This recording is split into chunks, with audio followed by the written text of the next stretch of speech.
Our mayor is unable to attend tonight, and we want to keep her and her family in our prayers. Tonight, our invocation will be led by Pastor John Bayer, to be followed by the Pledge of Allegiance. Please stand with me at this time. Merry Christmas. God is good. Amen. Let's pray. Father in heaven, we want to give you all thanks and praise. You are so good. We thank you for life and health and for the gift of your Son, Jesus.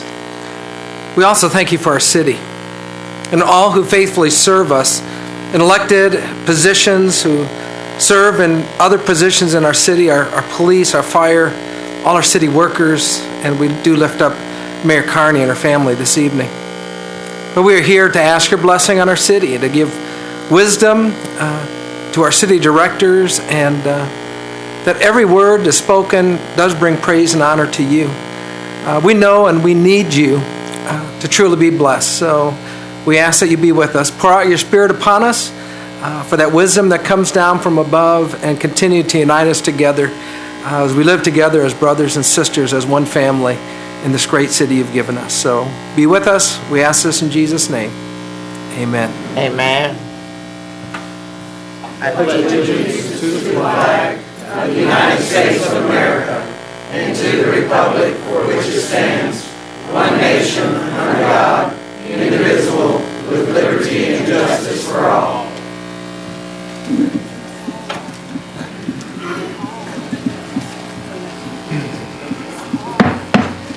I hereby call this meeting to order. Would you please call the roll, Mr. Spicer? Yes. Jones. Here. Clark. Here. Williams. Here.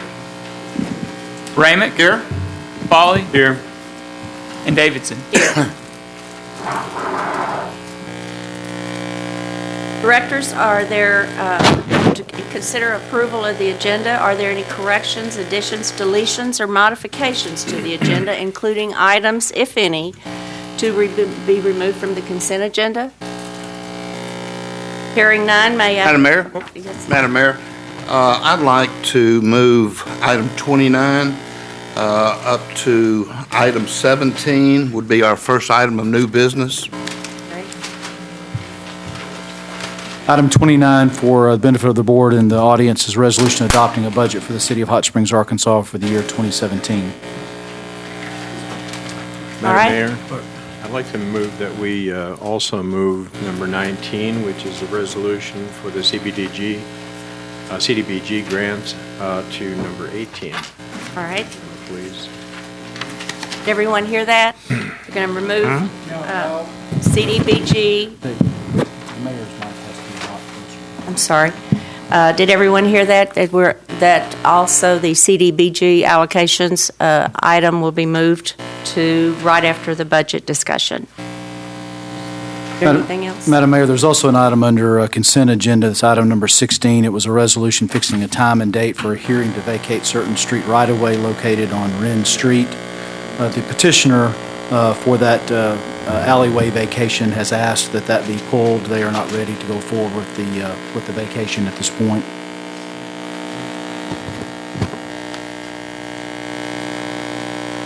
We have a second on the motion. Well, the executive session will be second one. Do we have a second on the motion? Thank you. On the amendments? On the amendments. On the amendments, all in favor? Aye. Opposed? I would like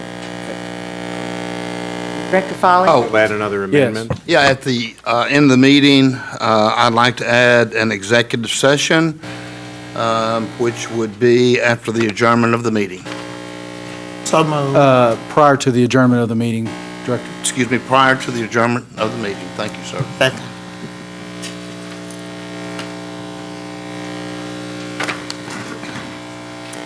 We need the cameras to move back just a little bit. That's what's causing the buzzing in the microphone. Thank you.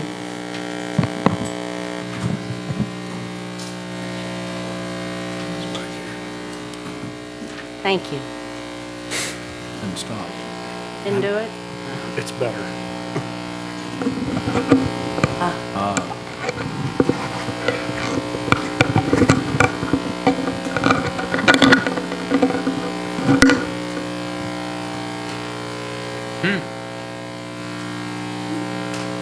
Well, forgive the buzzing. Directors, are there any corrections, additions, deletions, or modifications to the agenda, including items, if any, to be removed from the consent agenda? Madam Mayor, you have that motion and second on the floor. Would you please call the roll for the amendment and then a motion and a second to adopt as amended? Okay. Yes. Jones. Aye. Clark. Aye. Williams. Aye. Ramick. Aye? Folly. Aye. Davidson. Aye. Amendment's accepted. Amendment is accepted. If you would now entertain a motion and second to adopt as amended. I so move. Second. Okay, we have a motion and a second to adopt the amendment as approved. The agenda The as agenda amended. is approved. As amended. Forgive me. Call the roll. Okay. Clark. Aye. Williams. Aye. Ramick. Aye? Folly. Aye. Jones. Aye. And Davidson. Aye. Approved. Right. Directors, are there any corrections, additions, deletions, or modifications to the minutes? These are the minutes of the special called meeting held on November 28, 2016. Madam Mayor, I move for approval of the minutes. Second. All in favor? Aye. Any opposed? Okay, the ayes have it. Thank you. Motion is adopted. In an effort to afford everyone an equal and orderly opportunity to address the items on tonight's agenda, I want to remind our citizens and guests that we adhere to a 3-minute limit on your comments. For your convenience, we will display a clock timer on the monitors above that you can see on the screens. Out of respect for all of us, we ask that you honor this request. While members of the board may have questions of the speakers, we ask that any general comments be reserved for board discussion after all the speakers have been heard. As a reminder, would everyone please speak into the microphones so that everything can be heard by those attending and viewing the meeting.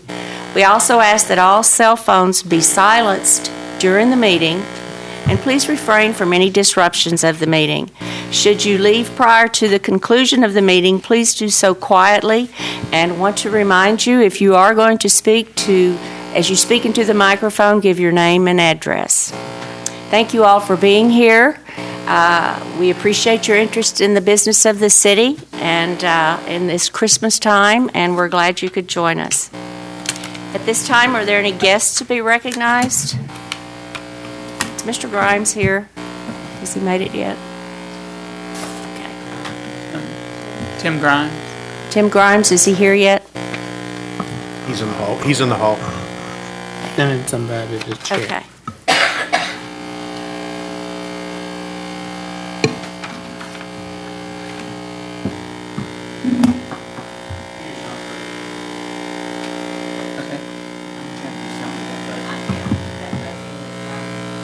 The buzzing's driving you crazy?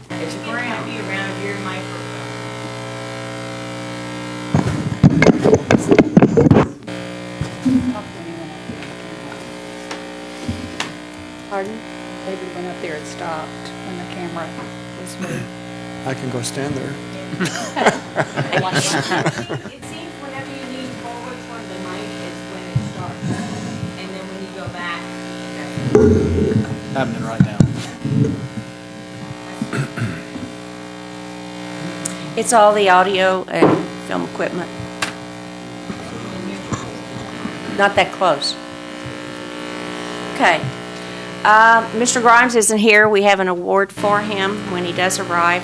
He did contact me and say he's stuck in traffic coming back from Little Rock. We will now hear the city manager's report. Thank you, Madam Mayor. The first few items I have tonight revolve around timing and of delivery of city services over the holidays. So first up, I want to mention that city offices except for public safety and the airport will be closed on Friday, December 23rd, and Monday, December 26th, in observance of Christmas holidays. The city's compost facility will be closed Saturday, December 24th. City offices will also be closed on Monday, January 2nd for the New Year's Day holiday. All solid waste services will continue as regularly scheduled. Also, the Hot Springs District Court will be closed all day on Wednesday, December 21st in honor of the late Judge David Schweitzer, whose funeral service will be held that day. The court will reopen on Thursday, December 22nd. Next up is what we call Free Ride Day, and thanks to its current riders and invite new ones, the Hot Springs Intercity Transit fixed route buses and paratransit vans for the disabled will run free of charge from 8 a.m. until 4 p.m. on Saturday, December 24th during its annual Free Ride Day celebration. So we welcome anyone that wants to have a free ride that day. Also, residential trash collections will run their normal routes on Friday, December 23rd and Monday, December 26th, and also on Monday, January 2nd. Then earlier today, the Arts Advisory Committee and Parks and Trails hosted 2 public sculpture dedications along the Hot Springs Creek Greenway Trail. The theme for the art is the heart is art for the heart, and the sculptures add another dimension of enjoyment to our walking trail. The city's Arts Advisory Committee's goal is to place sculpture along the trail from the Transportation Plaza Trailhead to future Wetlands Park Trailhead at Lake Hamilton. Also, I want to inform the board that Deputy City Manager Bill Burrow and I today spent most of the morning meeting up at the office on Lake Ouachita for the Corps of Engineers. There were a room full of people from faraway places, and most of them came from the U.S. Army Corps of Engineer office. Colonel Michael DeRozier was there. I got to meet with him. A lot of the players in the room were people that Bill has gotten to know on a first-name basis, and I now can connect their names and their faces.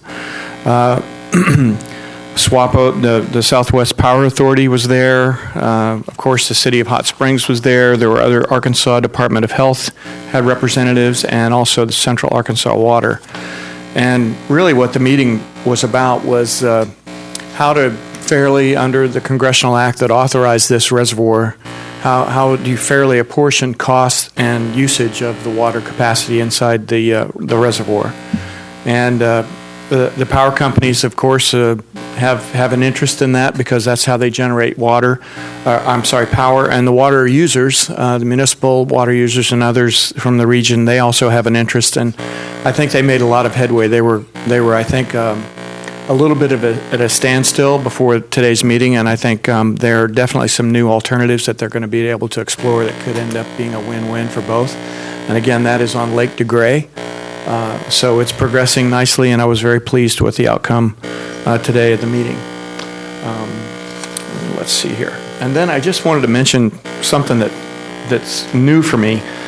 Christmas isn't new, but the amount of Christmas cards that this community has sent me is over. I mean, I have a box of these in the office, and Christmas has sort of been. At some of the places I worked, it's almost like it's been scrubbed from our social consciousness. We're not supposed to call it certain things, and you never know who's going to feel how they're going to feel about it. But the spirit of Christmas is alive and thriving in Hot Springs, and all of you out there, I'll never be able to answer all these Christmas cards. I just want to say thank you. It's been touching and moving and an inspiration. It makes me want to work harder, so I appreciate it. Thank you. Do any directors have announcements concerning upcoming events? No, I was going to say, I think we can thank the women of prayer for that. And I also appreciate the gift that we got from the women of prayer.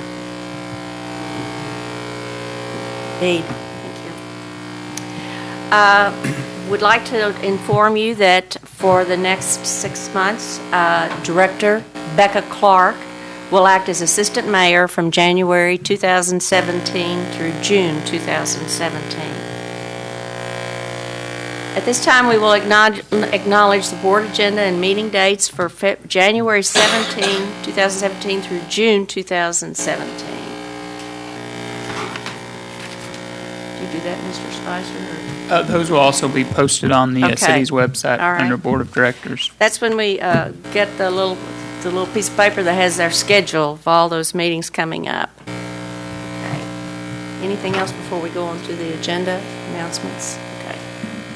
The next item of business is the consideration of the consent agenda. Items in this section are of a routine nature and will be considered as one item of business without discussion. I will now entertain a motion to adopt the consent agenda. I move for adoption of the consent agenda. Thank you. Second. Thank you. For a second, please call the roll. Jones. Aye. Clark. Aye. Williams. Aye. Ramick. Aye. Folly. Aye. And Davidson. Aye. It is adopted. Consent agenda has been adopted. Thank you. And with the new business, we are going to, if you'll turn to budget item number 29, we're moving the budget issue to the top of the agenda.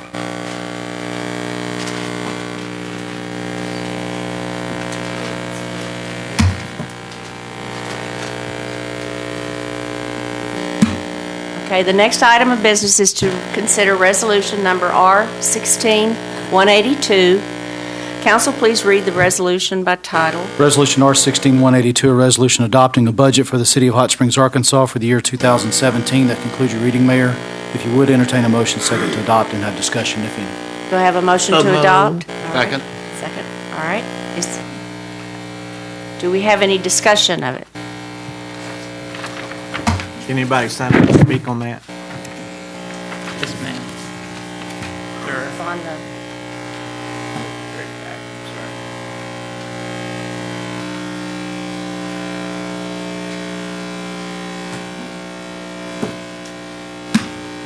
Chris Rowland.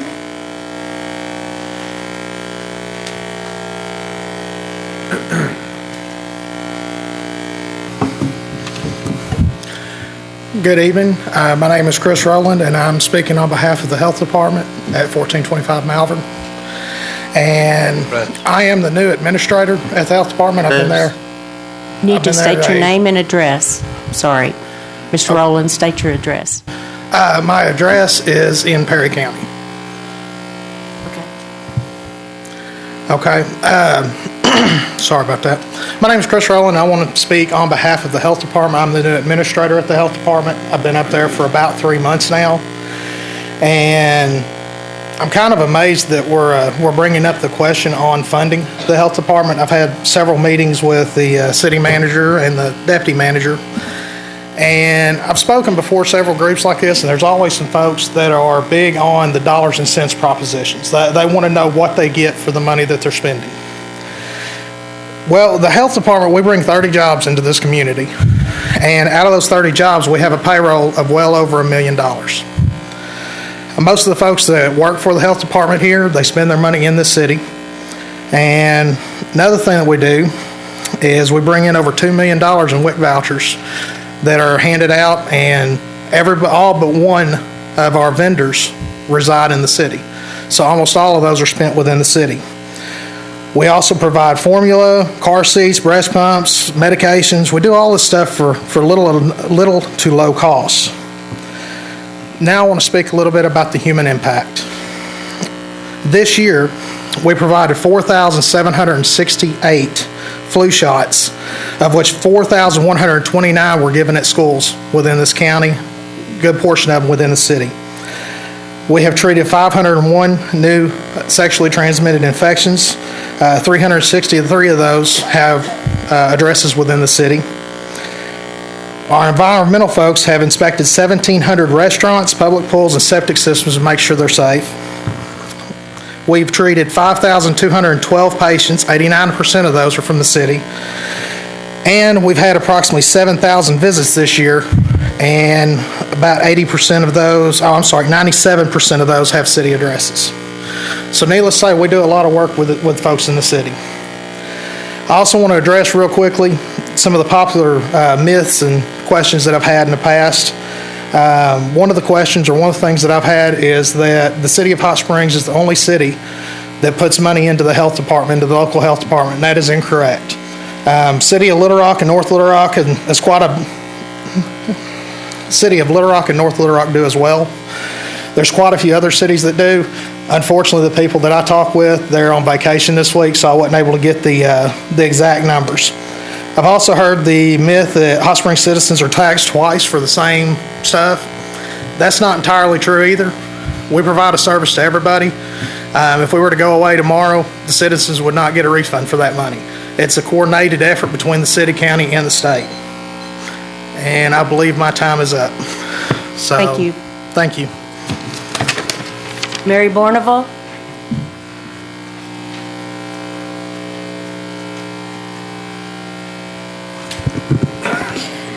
My name is Mary Bournival. I live at 113 Foxwood Street, that's District 4.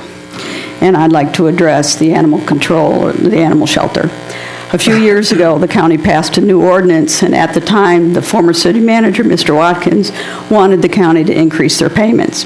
And since then, there's been multiple public comments from city leadership that the county is not paying their fair share. Say it often enough and people believe it. But there is more than one perspective. The paper had a starting figure of $685,000, but that figure is very misleading because $60,000 is for insurance settlements, so the actual budget is $625,000. The complete operating costs are $125,000 or 20% of your budget. The remaining 80% of the budget is $500,000 for employee salaries and benefits. There are 9 full-time and 1 part-time employee, but only 1 position, an animal control officer, is dedicated to service the county. Without the county's contract, the city would still need the other employees to operate their shelter. All incoming revenues, including donations, fines, and fees, are credited to the city regardless of its source. Half of the operating budget, plus the total cost of 1 animal control officer, comes out to $100,000. Yet the county pays the city $211,000 in cash payments. The county has also invested in the building as we participated in the shelter's expansion. And when specific expenses arise, such as the new incinerator, the county has paid half. And we furnish new vehicles about every other year. As a former county judge, Larry Williams negotiated the initial and ongoing agreements with the city, and I must believe he felt the agreement was fair at the time. Yet, now he has said in a public forum that as the former county judge, he knows that the county has no other option but to accept whatever amount the city wants to charge for animal control services. A striking shift in attitude. Although this antagonistic attitude may have sparked the inquiry by the quorum court into a county shelter, it is actually the realization that the city has reached its maximum capacity for services. Our research has established that there is a serious need for another shelter to augment the city's efforts. The city designed this shelter to meet the city's needs, and it cannot be expanded any further. We can all agree too many animals are being euthanized simply because there's no more room at the inn. And that is the primary reason the county is seriously considering adding another shelter. I can only hope that you will do the admirable thing and work with the county's efforts to improve the overall animal services being offered and not choose to opt out of the existing agreement. Any questions? I'll be happy to answer. Can I say something, Ms. Barnable? Absolutely. Now, you just referenced that second comment that I made. That was not while I was a city director. Before I was elected to the board, after I left the judge's office, I served on the Animal Services Advisory Board. And that was at a meeting where we were discussing the budget that year. I guess it would have been proposed for 2014. And yes, I did, I guess, apparently say that I felt like the county had no choice to accept it, because I think that the city has done a very good job providing animal services to county residents. But that was not during my time as a board member. That was when I served on the Animal Services Advisory Board, and I felt like it was my role as a member of that board to try to increase the funding for the agency. Thank you. Thank you, Ms. Barnable. Kim Lechner?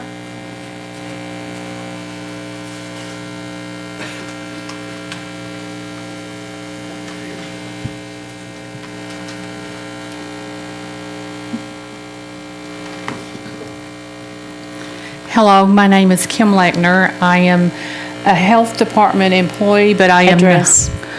280 Crabtree Road. I am a health department employee, but I am not here representing the health department. I am here for the little babies whose parents come in because they can't afford formula to feed them 2 days after they deliver. I'm here for the mothers who walk to the health department because they can't afford to ride the city bus and they need formula or they need some of our other services.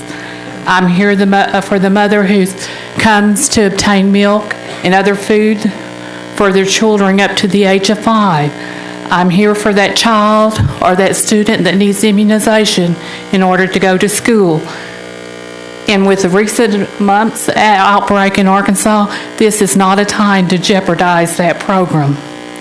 I'm here for the worker who can't go to work because they don't have a TB card, and the person who has active or latent TB and can't go to work, or they need medication and can't get it anyplace else. A lot of these people have no other place to go but the health department. I'm here for the teenage girl who comes in who wants birth control that doesn't want to become pregnant, or the people that come in and they need treatment for STDs, but they don't have insurance. I'm here for the woman who doesn't have insurance, who has an abnormal pap smear, or has found a lump in her breast and nowhere to turn.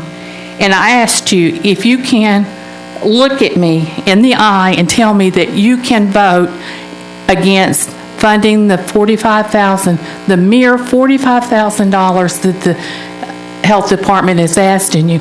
If you can, then you need to come to the health department the first week of the month and look these people in the eye and tell them they're going to have to get their services elsewhere because you're not going to help the county or the state fund the health department. Thank you, Ms. Lechner. Thank you. David, could you clarify that for her? What's that? We're not funding 45, what about the 30? It's actually 30,000 that's been proposed in the budget, which is a reduction of 15,000, not 45. Yeah. I understand. Okay. Next is Renee Westfall. Good evening, directors. My name is Renee Westfall. I live at 102 Glen Meadow. I signed up to speak to you to ask you to give some consideration to the vote that you're going to make tonight on the budget, having no idea that I was going to follow that kind of comment. As a woman in this community, I'm making a direct appeal to the 3 female members of the board to fund the health department fully. And then to all the members of the board. And Mr. Frazier, I'm going to borrow a quote from you. You decided, or someone has decided, that we all need to get a friendly divorce from the county. And it looks like this budget is the way that you want to do it. You have a $111 million budget. Nobody is going to believe that this $45,000 means anything other than a tit for tat between city and county. I am a city resident and a county resident. I support the equal funding of the operational cost of the health department. It was a good agreement. $45,000 is not worth $2 million in WIC vouchers and the potential damage to the most needy residents in this area. We need that health department.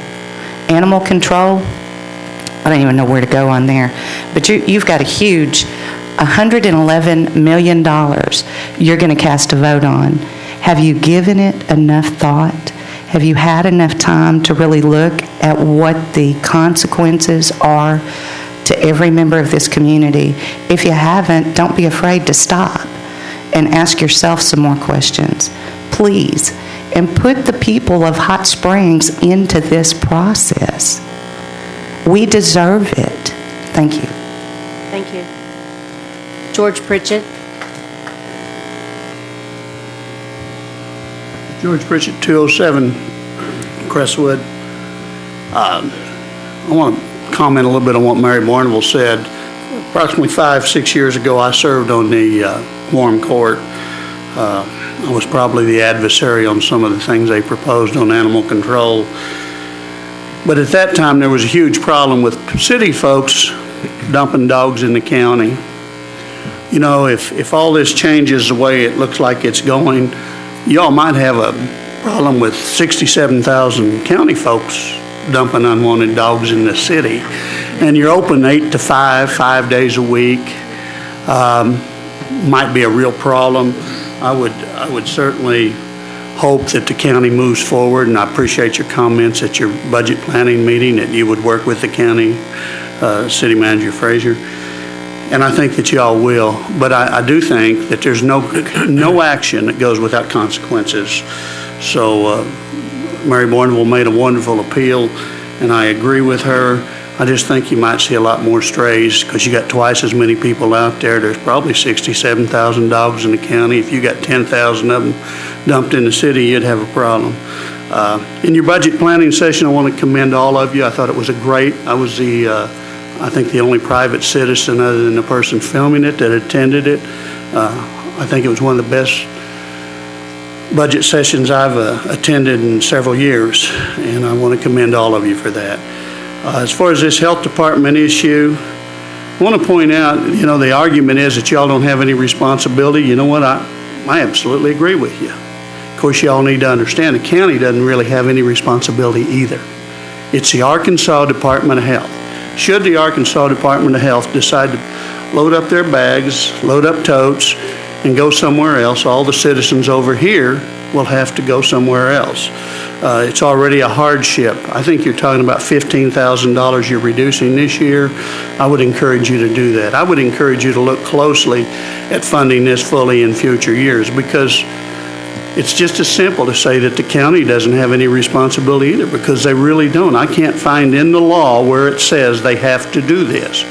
Now, this is a good thing for our community. I would tell you, if you're going to spend $50,000 to figure out what to do with the Majestic property, might be a darn good idea to put a little bit of that money and fully fund it.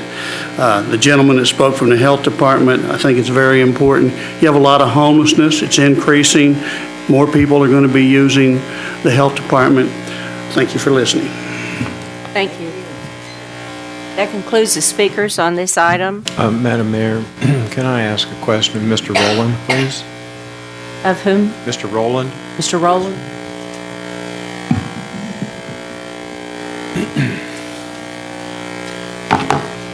Mr. Rowland, I noticed that you pointed out the use of the health department by the city of Hot Springs. Are you aware that the city is within the county totally? I am, yes, sir. And do you have this same sentiment for other communities that are municipalities within the county?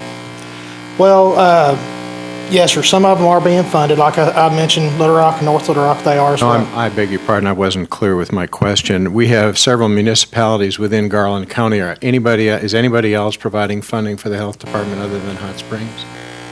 No, sir. It's City of Hot Springs in the county, Garland County. I'm trying to understand why you insist on separating the city or generating a city versus county argument when we in fact are part of Garland County. Have you had any discussion about closing the health unit with anybody? Yes, sir, we have. You have? Yes, sir. And can you tell me when that happened? Well, when it first come down that there was a good chance we wouldn't be funded, I had meetings with the city manager, the deputy manager. I also had meetings with the county and spoke with them as well. Have you had any discussion with the state representatives or your? Yes, sir. And I am actually a state representative. Are you talking about elected representatives? No, just your bosses. I work for the health department. Yes, sir. And when did those discussions take place, may I ask? It was after we found out that funding might be cut. Was there any discussion about consolidation of health department services before that? As I said, I'm fairly new. I'm not aware of anything. Okay. But I have been in this position since the end of August. Okay. So you're not aware of any discussions to reallocate health services throughout the state through the health departments? You're not aware of any of those? Not prior to that. Once we discussed the funding cut, we did talk about what might happen if the health department here was to shut down. It would be to consolidate services in health departments around. Would you shut the health department down for $15,000? Well, we're talking $15,000 this year, but I've also gone on record to say that next year you're going to cut it in half. Okay. And that's kind of a sword hanging over our heads as we try to go through. If we're getting our funding cut every year, that's going to be very difficult to continue to do stuff. I understand. Thank you. Thank you. Mr. Rowland, before you go. Yes, sir. Madam Mayor, may I? You referenced you had several meetings with me.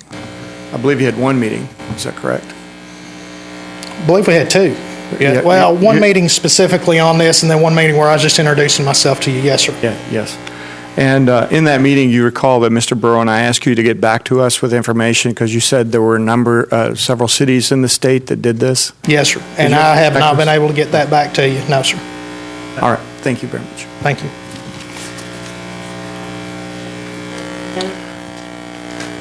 Any other comments? Director Fowley?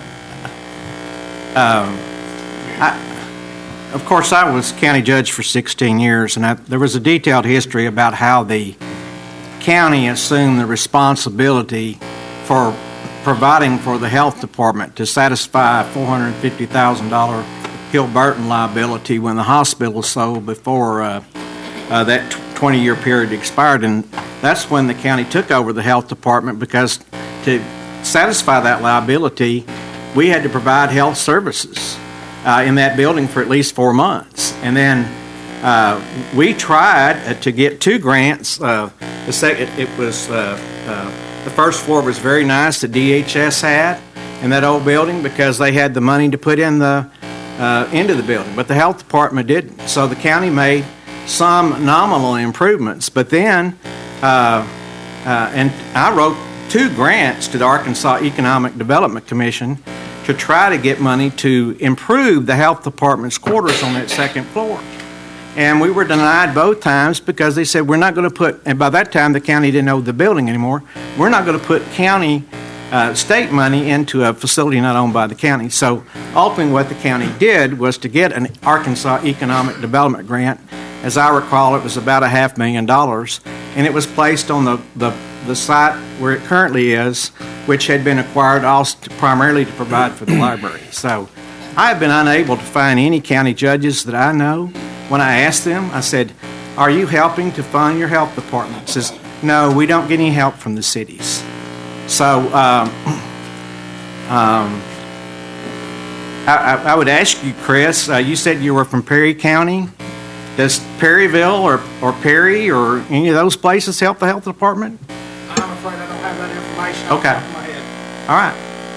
You might want to find out what they're doing in your own county. Madam Mayor, there was one individual that signed up on the wrong item. Willie Wade, did you sign up for this item? If you would come forward, give us your name and your address, please.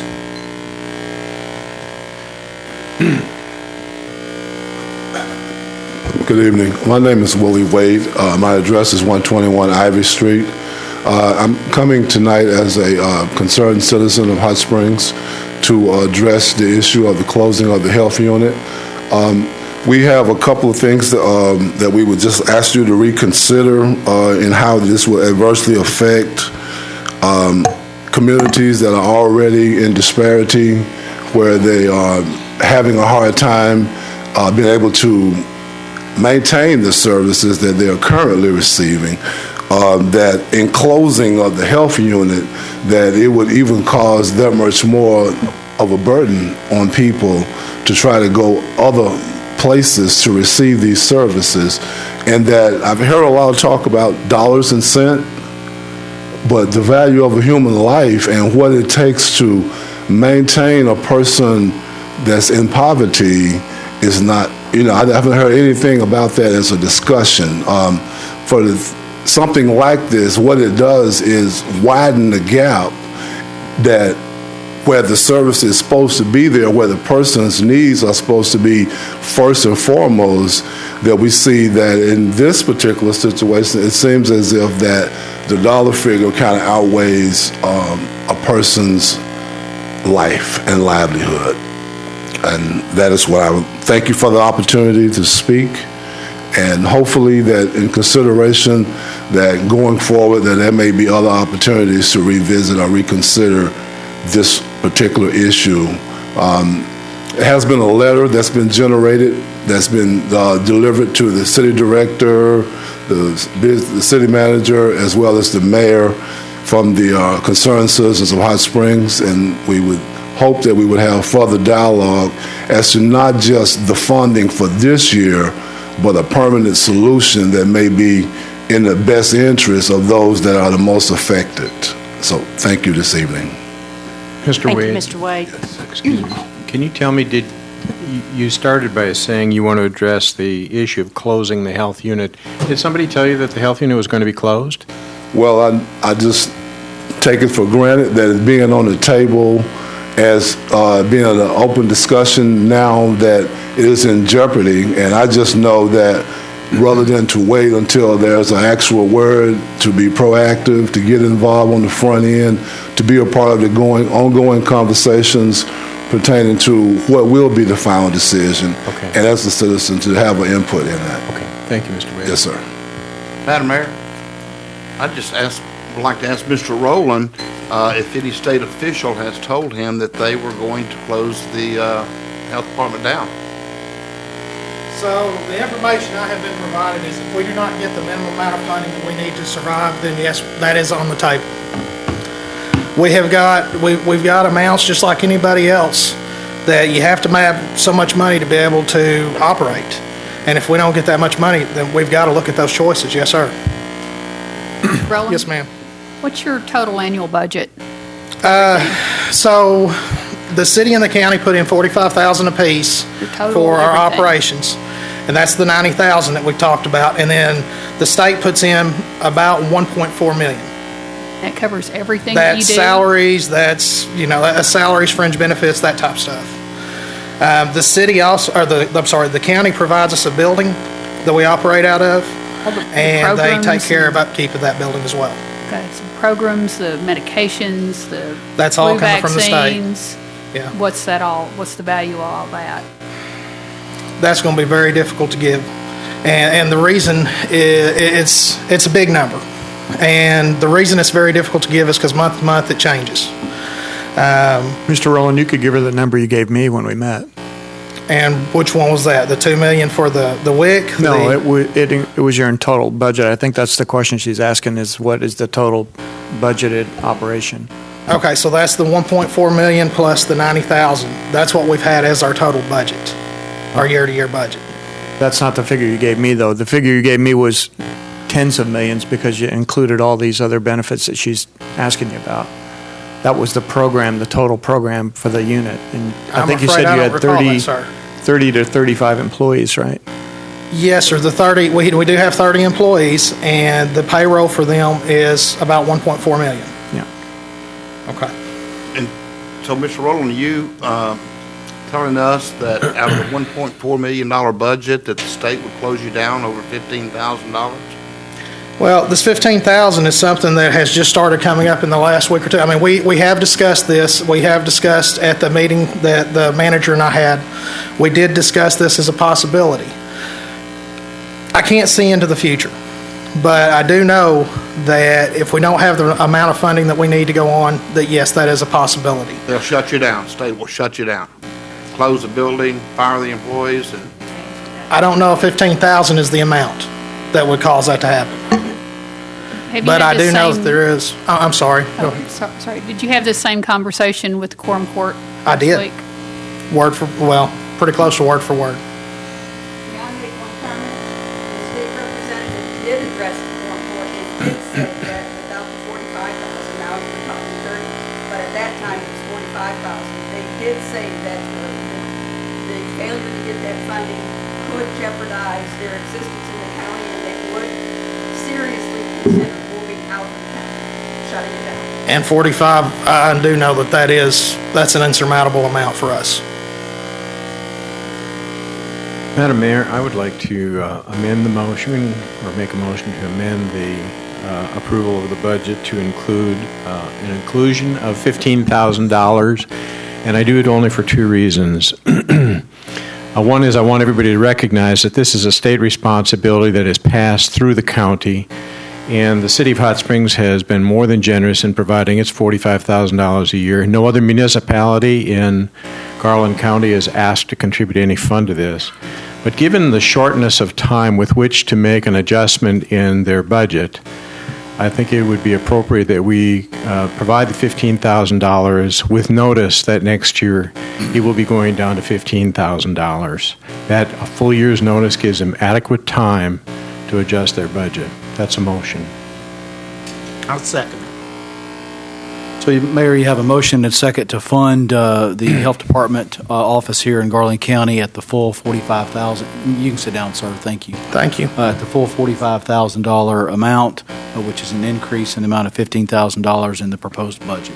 Is there any discussion on that motion? With a notice that it will not go beyond $15,000 next year. That's part of the motion. Okay. That won't be written into the budget, but duly noted. Okay, thank you. Are there any other comments? So we vote on, If there's no Motion. if there's no other discussion on the motion to amend, then you need to vote on the motion to amend. you want to call the roll? Yes. Clark, Aye. Williams, No. Ramick, Aye. Foley, Aye. Jones. Aye. Davidson. Aye. It is approved. Motion to amend is adopted. If there's further discussion on the motion on the floor, which is the approval of the budget as amended. So move. Approval? Well, There is a motion. I beg your pardon. Yeah. it's on the floor. Is there further discussion about the budget as amended? Well, I want to say one thing about an item that hasn't been discussed tonight that the city does that people probably aren't aware of, but the City of Hot Springs provides an annual appropriation of $30,000 to the Hot Springs Boys and Girls Club. This is critical funding for that agency. That doesn't get any recognition. So anyway, I wanted to note that. They contract for services, I believe. And county Contract for residents use that. services. Huh? County residents use that, right? I don't know where the kids come from. It doesn't really matter. That's right. They're all important. I agree. Any other discussion? If not, Mr. Spicer, you want to call the roll?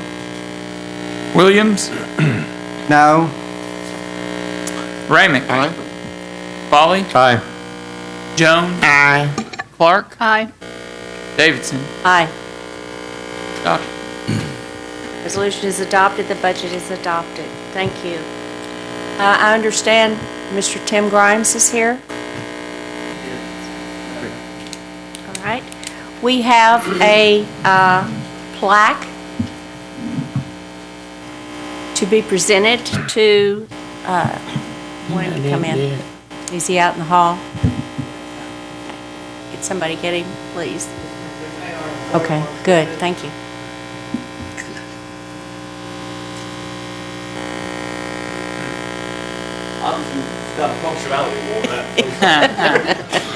He did send me a message. I apologize. I-40 was a parking lot for a long time. This is to be presented to Lieutenant James Timothy Grimes for 26 years of dedicated service to the City of Hot Springs Fire Department, starting October 1, 1990 through November 29, 2016.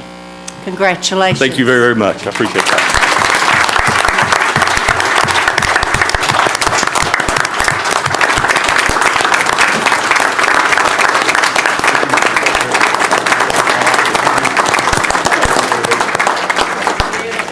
Thank you very much.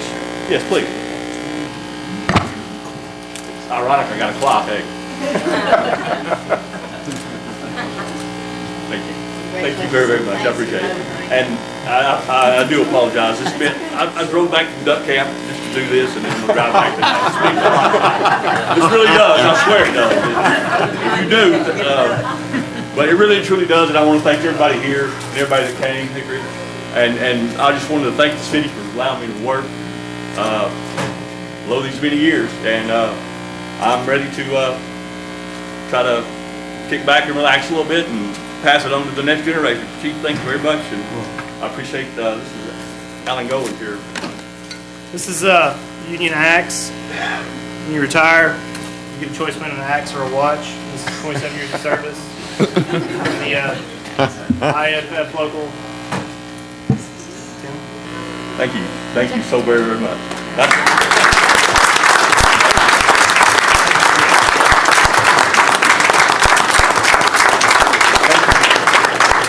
from the guys, and that means the world to me. It's one thing to have a career, but it's another thing to have a brotherhood.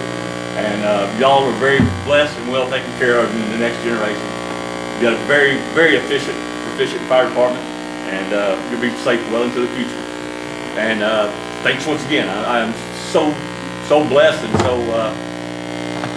so embarrassed for being late.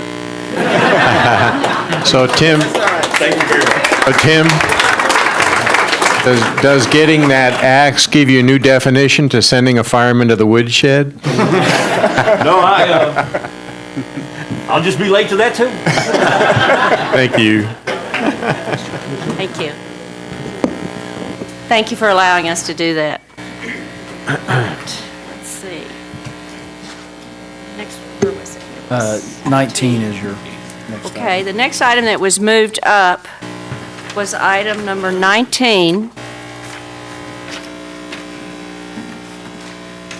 The next item of business is to consider resolution number R16-175. Council, please read the resolution by title. Resolution R16-175, a resolution amending the Community Development Block Grant fiscal years the 2011, 2013, 2014, 2015, and 2016 annual action plans as amended to reallocate $45,394.98 and other unspent, uncommitted funds realized before December 31st, 2016 to eligible projects. That concludes the reading. If you would, entertain a motion second to adopt and have discussion, if any. So moved.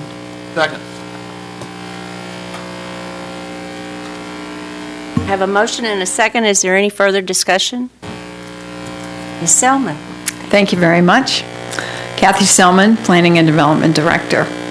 The City of Hot Springs receives annual funding from the U.S. Department of Housing and Urban Development for community development block grant programs. An annual action plan detailing how funds will be spent must be submitted to HUD each year. Title 24 of the Code of Federal Regulations, Section 91-505, requires the city formally amend prior action plans whenever changes in spending are needed. This amendment involves allocating unspent funds to eligible neighborhood revitalization projects on Park Avenue and Malvern Avenue. These projects were prioritized by the board in Resolution 8847 on January 5th, 2016, during the 2016 annual action plan process. These projects exceeded the amount allocated by HUD in February and were placed on hold for reconsideration if additional funding became available in the calendar year. $45,394.98 is now available due to cancellation of one project and 10 projects that were completed under budget. By amending prior plans, the city is able to expend otherwise uncommitted funds in a timely manner. Both projects were submitted in October of 2015 by neighborhood associations, and both involve the continuation of pedestrian and drainage infrastructure improvements in busy corridors adjacent to the floodplain. The Community Development Advisory Committee, CDAC, held a duly advertised public meeting on November 3rd and unanimously, that was a 4-0 vote, recommended that the City Board of Directors consider the amendment. One public comment in support of the amendment was heard, and no written comments have been received following the required Sentinel Record legal notices. We ask that you consider approving the resolution or to remand it to CDAC for specific changes. Any discussion?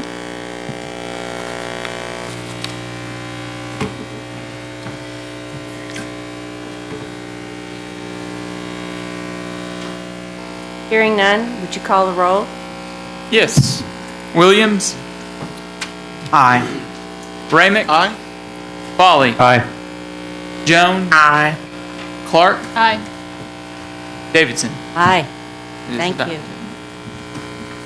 For those of you that aren't aware, a lot of the improvements that have been made along Park Avenue and Malvern in the last 2 to 3 years, it's all a result of community development block grants. And Park Avenue community had its Christmas dinner last night, and part of it was a celebration at all the good things that are now happening in that community, and we're really proud and love working with the city. You've been so good to us, so we appreciate that. Thank you.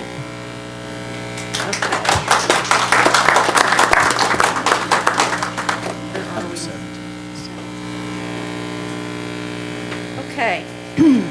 The next item of business is to consider ordinance number 01656. First of all, I will entertain a motion to suspend the rules and read by title only. So moved. Second. I have a motion and a second to suspend the rules and read by title only. All in favor of motion to suspend the rules, please say aye. Aye. Any opposed? Council, please read the ordinance by title. Ordinance 01656, an ordinance annexing certain lands that are completely surrounded by the incorporated limits of the City of Hot Springs Enclave Area C, Tracts A and B, and for other purposes. That concludes your reading, Mayor. If you would entertain a motion second to adopt and have discussion if any. Do I have a motion to adopt? So moved. Second. Is there any discussion? Okay. Do we have people signed? Ms. Selman? Yes. Ms. Selman, thank you. I'm sorry. Oh, I received it the last minute. Okay. Kathy Selman, Planning and Development Director. The City of Hot Springs Board of Directors initiated a public hearing by resolution number 8990 on November 15, 2016. At your last regular meeting on December 6th, after calling for testimony, the Board of Directors closed that public hearing. Notice of the December 6th public hearing and the right to appear, along with a legal description and map, was published on November 17, 2016 in the Sentinel Record newspaper. On November 16, 2016, the same was sent by certified mail to each known owner of record for lands within Area C, as mandated by the state. 20 speakers commented at the December 6th public hearing. A little bit of background. The State of Arkansas Geographic Information System has reviewed the maps and legal descriptions and confirms the eligibility of Study Area C under the statute 1440-101. Area C is expected to have minimal fiscal impact, both long and short term, on both the city's general fund and its enterprise funds. School districts do not change as a result of annexation, and students will not be required to change schools as a result of annexation. Subdivision regulations currently apply within the city's adopted planning area. Subdivision regulations would remain in effect. Zoning regulations and building codes would apply to renovation and to new construction, protecting owners' investments. Lawful uses or development underway existing prior to annexation are, to use a common phrase, grandfathered and may continue until the use is discontinued for a period of 1 year or longer. If lands are annexed that are being used exclusively for agricultural purposes, the lands may continue to be used for such purposes so long as the owner desires, and the lands will be assessed as agricultural lands consistent with state law. ACA 1440-206 states, if a county issued a permit or approval for construction, operation, or development before a municipal annexation proceeding begins for a project in the area that the municipality intends to annex, the municipality shall honor and give full effect to county permits and approvals on lands to be annexed. Fee waivers will be in place according to the proposed annexation ordinance for permits for single-family homes on lands annexed by the ordinance. That will be effective for a period of at least 24 months, elapsing on April 1st, 2018. Now, during that period, although the fees are waived, permits and inspections will be required. Hot Springs Code, Title 17, which is Public Health and Property, regarding property maintenance and housing quality. Compliance will be deferred until January 2nd of 2019. Water and wastewater costs to Area C ratepayers would be reduced by a third. The City of Hot Springs does not require property owners to connect to the city's water or sewer if they have a properly functioning septic tank system or a water well. If wells or septic tanks fail and are within 300 feet of a water or sewer main, the Arkansas Department of Health will want the owner to connect to city utilities. Fire hydrants are to be separated by no more than 3,000 feet. Additional hydrants and water lines sufficient to provide fire flow will be installed as required by state law. Currently, Annexation Study Area C property owners are allowed one water meter and one sewer connection per lot of record. Upon annexation, an irrigation meter is allowed, provided that services are available. Developers building subdivisions in the annexed areas are responsible for the cost and construction of water and sewer extensions and connections. In addition to residential solid waste pickup service, the city will also provide twice yearly large item pickup, known as CAPS, biweekly curbside recycling, and biweekly yard waste collection.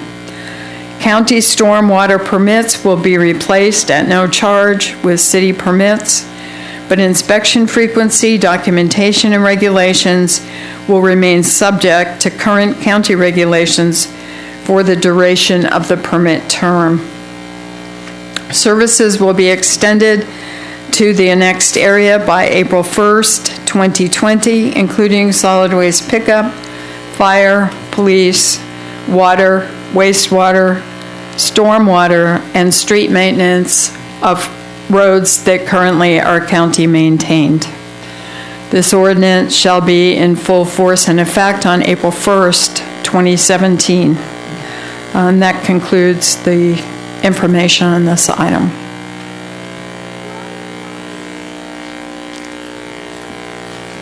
Do we have any discussion? I have a question for Ms. Solomon. And this might be in the form of an amendment later, but Section 10 says lands within Enclave C shall be assigned to the City of Hot Springs Board District 5 according to the map prepared by the city clerk. That creates an enclave there and would be better served to be in District 6. And that would certainly be the board's pleasure to amend the ordinance. Okay. Thank you, ma'am.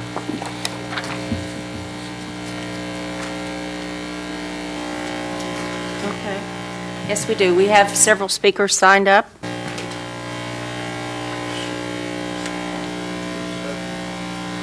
Jack Barrett.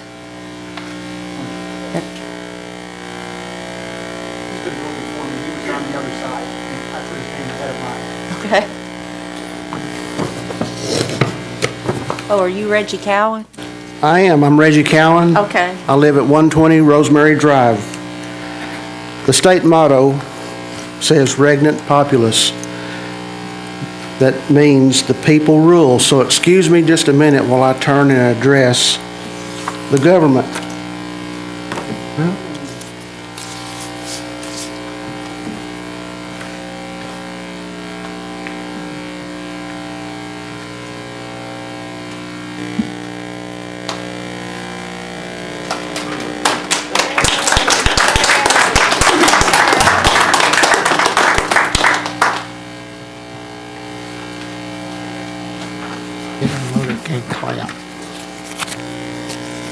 I'm sorry I didn't show it to the directors.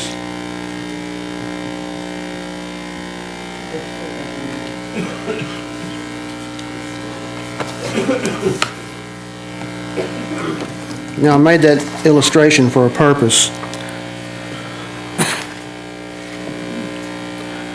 I'm the chairman of the county's Anti-Forced Annexation Coalition, an organization of individuals who oppose the fact that Hot Springs City government wants control of county land without a voice or vote of the people. The city wants control of county land without our voice or our vote. Forced annexation of private property without a vote violates every citizen's constitutionally protected property rights. People living in the county live there by choice. They are saying they don't want to give the city power over their land. They know all the city wants is to increase its tax base on the backs of county people. They know forced annexation benefits the city but does not benefit the county nor county landowners.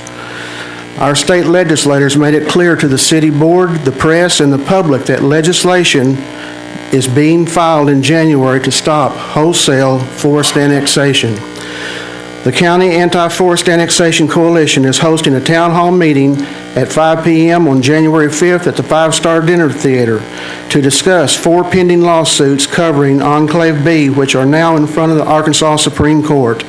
Also, other suits that are pending will be filed if this board continues action to annex Enclave C and D before the legislature corrects a flaw in the law the city is bent on using to grab county land with forced annexation. Regnant populace.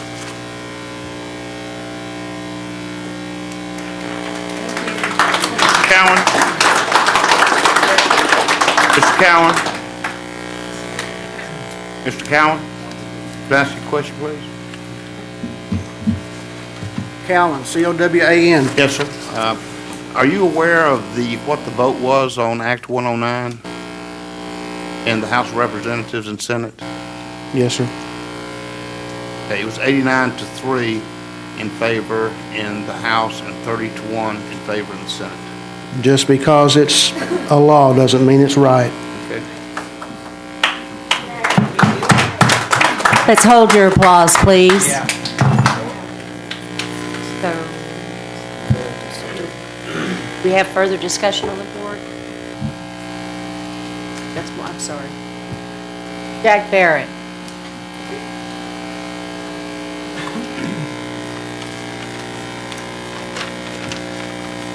Jack Barrett, 110 Grand Ridge Terrace. It's a hard act to follow, and I agree 100% with everything he said. The question is, listening to the presentation from the city, there's no financial gain. Why are you even thinking about annexing this? It's just a wash. The legislature passed this bill, understanding most people didn't even read it. And I can speak from authority on that because I worked in the legislature many years ago. People don't read it, they just go do it. Now, is it constitutional? We'll find out. It's going to come to that point. But with that being said, what is the reason why you want to bring us in against our will? To make yourself look better because you're showing growth? You haven't shown growth over the last, 20 years? Take a look at what the city looks like. It looks tired, it looks down. So what is the purpose? Except to, like I say, what is the purpose? We, all of us, disagree with this annexation the way you are doing it. Why don't we have a right to say yes or no? You put it to a vote. How would we vote? Would I vote for annexation or would I vote against it? None of these people know. I might just be one of the votes you get if you can show me purpose. Right now, I see no purpose because you have not given any purpose except maybe to try to flex your muscles. Also, by doing this action, people want to invest in a city like this. If I was an investor from the outside and I've worked in a lot of different areas, I would look at your actions. I'd say, I don't want to come to Hot Springs because what are you going to do to me if you're going to do this to landowners? Are you going to take away my rights or are you going to abuse me after I get here? I'm sorry, but you've got to give us some reasons and respect us as individuals. Thank you. Bob Driggers. Let's please hold your applause.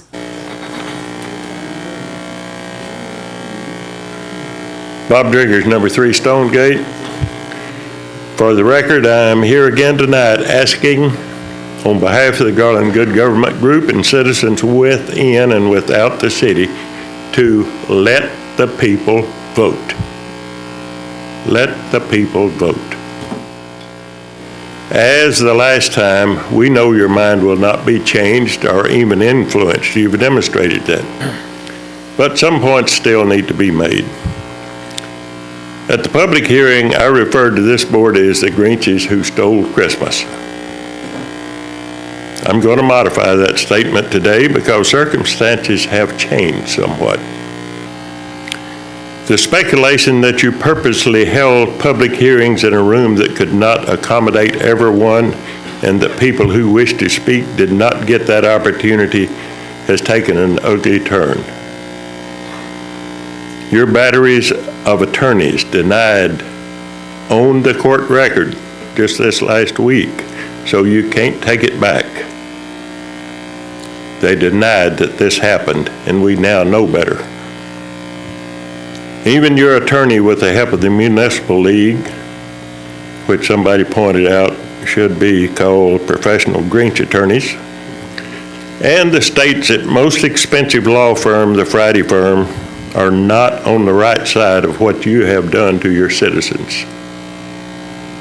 We've heard secondhand many months ago that your Grinch leader stated, quote, "Win or lose, we will annex the remaining enclaves between Election Day and the end of the year," unquote.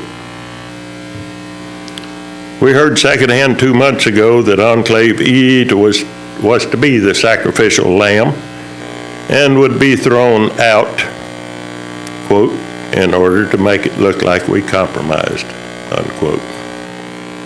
That last statement has now proven to be exactly what you've done, and your Grinch leader has properly taken credit for it.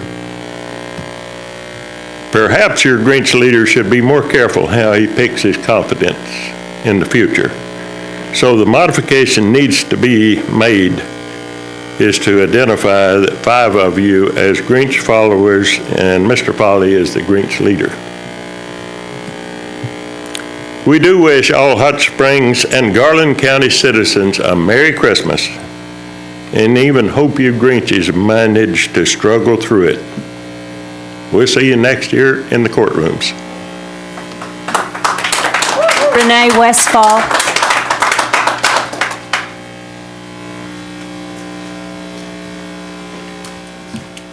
Good evening, directors. I'll make this brief, and I'm also signed up to speak on D, but I'll only speak one time. I've already given my address. I am asking you via formal injunction with others to just stop and slow down. Wait and see if the legislature corrects what they say were the unintended consequences of this state law. Save the taxpayer, but it's not so important that you can't wait. How long will it take? 3 months? Let the legislature work out, was this what was intended or not? Save the taxpayers, the Friday firm, the Municipal League, Mr. Albright's endless hours in court defending these lawsuits, and do the right thing. I genuinely wish you all a Merry Christmas. Harry Dunlap. Or Dunlap.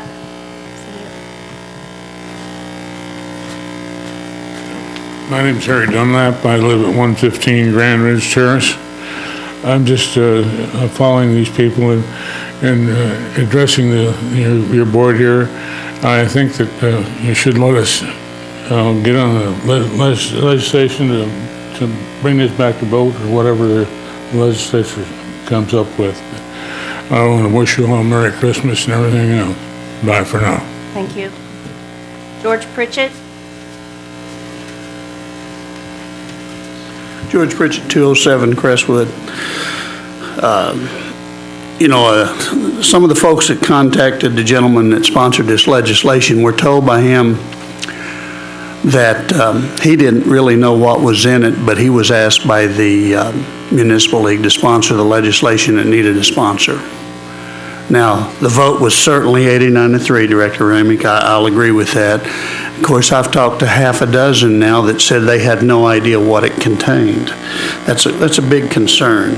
What really concerns me when I look at this is the city's got to spend a lot of money on litigation. You're inviting an additional lawsuit. You got legislation that's coming up next year that may not change this. You know, we'll have to just go away, everyone that opposes this, if they don't change it, because the law is what it is. I will agree with you. But unraveling this is going to be an expensive thing. You know, changing the sign at the city limit, that was brought up in a meeting some time ago that we want to change that. We can't even get it right. It's 35193 at one end, at two ends of town, and 35750 at the other two. So we really don't know how many people we have. I'm really concerned about the fire department, the police department, and the street department. No impact whatsoever, absolutely zero.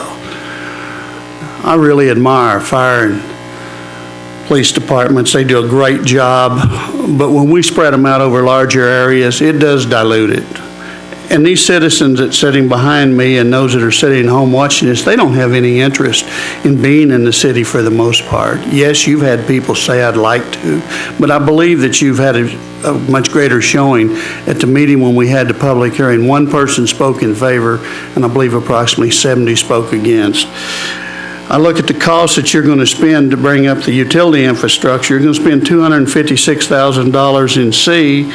You gain about $49,000 a year.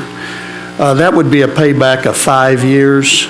I'm not even certain that you can do that. And again, I go back, I don't know how you can maintain streets for 5 years with $0. You're going to dilute the streets that you're going to maintain in the future, as well as our public safety services. This is an absurd reason to change the signs at the city limit, and that's got to be about the only good reason you want to do this. Thank you. Dance, Hotho. All right. You know, if you're going to consider applauding every time, we could just cut this off. Now, we're asking you to keep it civil. Cut it off. Cut it off. You don't want any more speakers? You're going to do what you're going to do anyway. Cut it off. I say we all leave. Come on. Let's leave. They're going to do what they're going to do. Come on. Cut it off.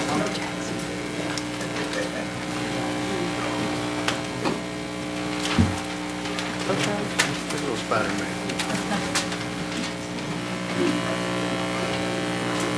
Merry Christmas.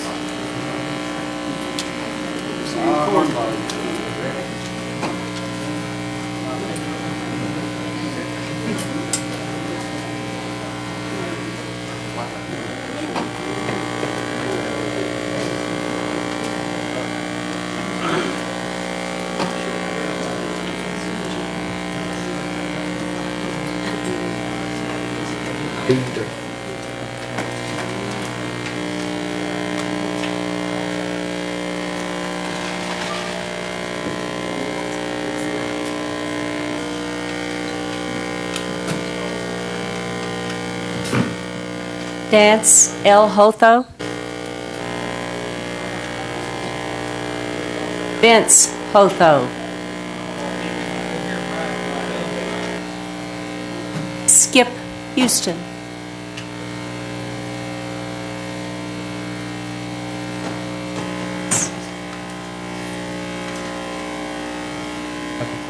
Michael Crawford. I've seen Mr. Crawford's signature a few times. Can I ask a question? Sure. Are we moving to Enclave D now? No, sir. No, we're still on speakers on We C. still have a sign-up list. I understand. This is the last one. I actually intended to sign up for D, and Madam, I will be happy to wait for D if that would be the preference of, Oh, okay. You prefer. and I So we need apologize. to do on D? Please. All right. That concludes the speakers for this item. Any discussion from the board? Can I make the amendment? Sure. Yeah, I'd like to make an amendment that this enclave be assigned We can't hear you. You need to speak into the to... Oh, microphone. I'm sorry. I would like to make a motion that this enclave be assigned to District 6, which is completely surrounding the enclave. That would be an amendment to Section 10 of this ordinance. C will be replaced with D. I'm sorry. 5 will be replaced with 6. Yeah. That's the motion. Is there a second? Second. It's been a motion and second. Is there discussion on the motion to amend? Hearing none, Mayor, if you'd call for the roll. Mr. Spicer. Jones. Aye. Clark. Aye. Williams. Aye. Remick. Aye. Foley. Aye. Davidson. Aye. Section 10 has been amended. Is there further discussion on the motion as amended?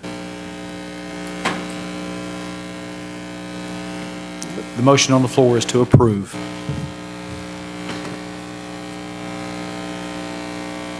Any discussion? Mary, you ready to call for the roll? Yes.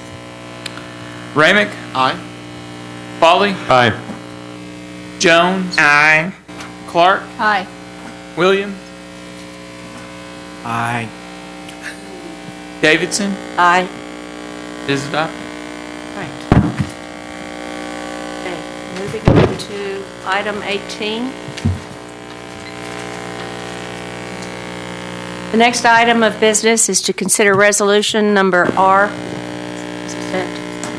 No, I'm sorry. Next item is O1657. First of all, I will entertain a motion to suspend the rules and read by title only. So moved. Second. I have a motion and a second to suspend the rules and read by title only. All in favor of the motion to suspend the rules, please say aye.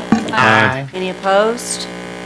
Council, please read the ordinance by title. Ordinance 01657, an ordinance annexing certain lands that are completely surrounded by the incorporated limits of the City of Hot Springs, Enclave Area D, and for other purposes. That concludes your reading, Mayor. If you now would entertain a motion second to adopt and have discussion, if any. So moved. Second. Is there any discussion?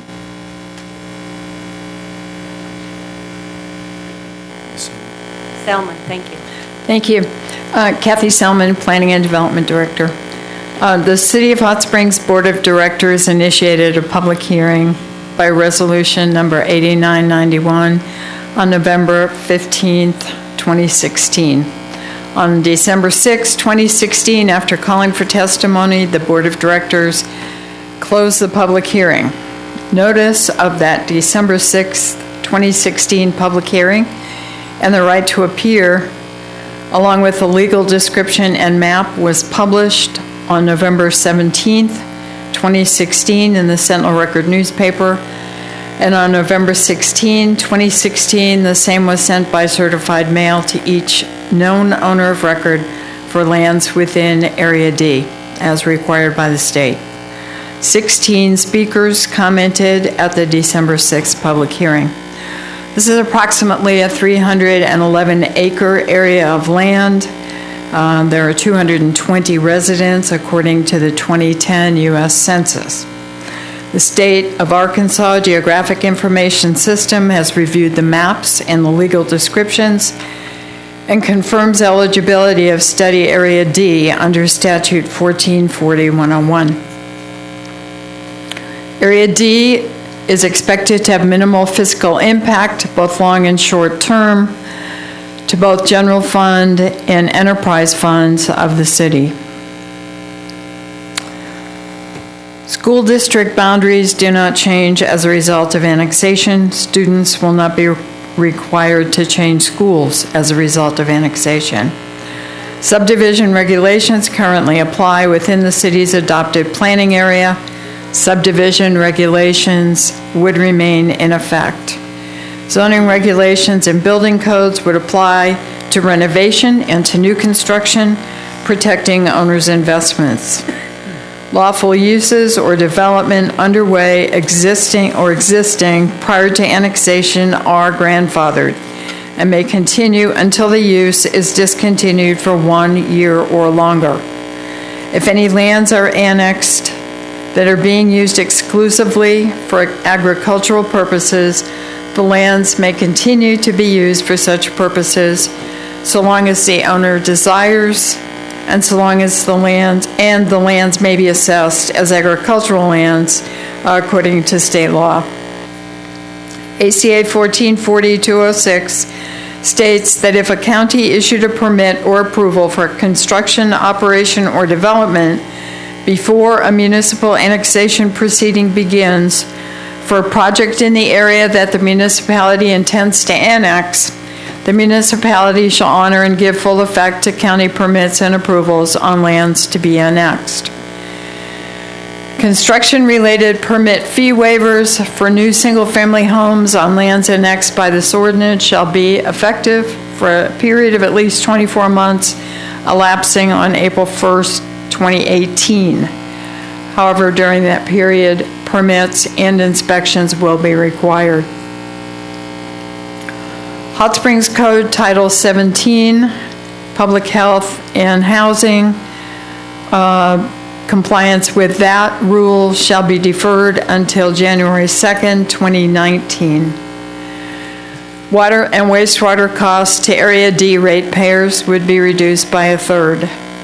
Hot Springs does not require property owners to connect to the city's water or sewer if they have a properly functioning septic tank, system, or water well. The state of Arkansas regulates wells and septic tanks, not the city of Hot Springs. If wells or septic tanks fail and they are within 300 feet of a water or sewer main, the Arkansas Department of Health will want the owner to connect to city utilities. Fire hydrants are to be separated by no more than 3,000 feet.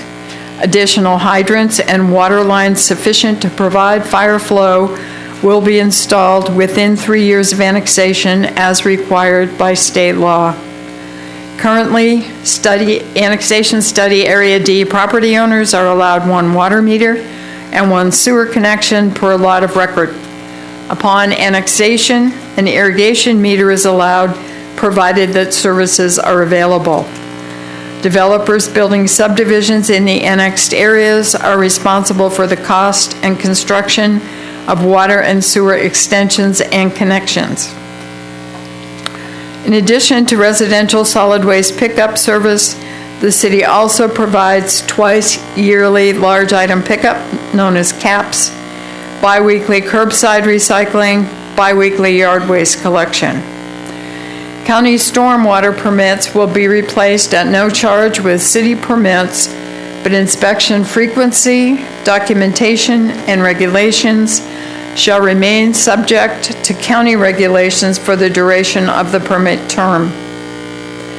Services shall be rendered to the annexed area by April 1st, 2020 for solid waste pickup, fire, police, water, wastewater, stormwater, and street maintenance of current county-maintained roads. The proposed ordinance shall be in full force and effect on April 1st, 2017. That concludes the presentation. Thank you. Thank you.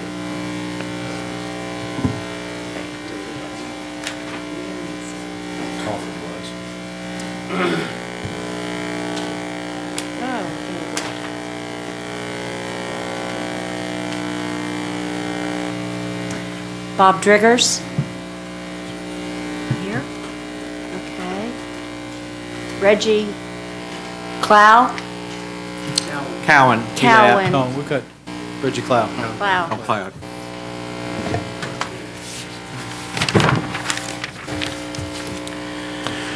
Reggie Clow, 251 Bayou Point.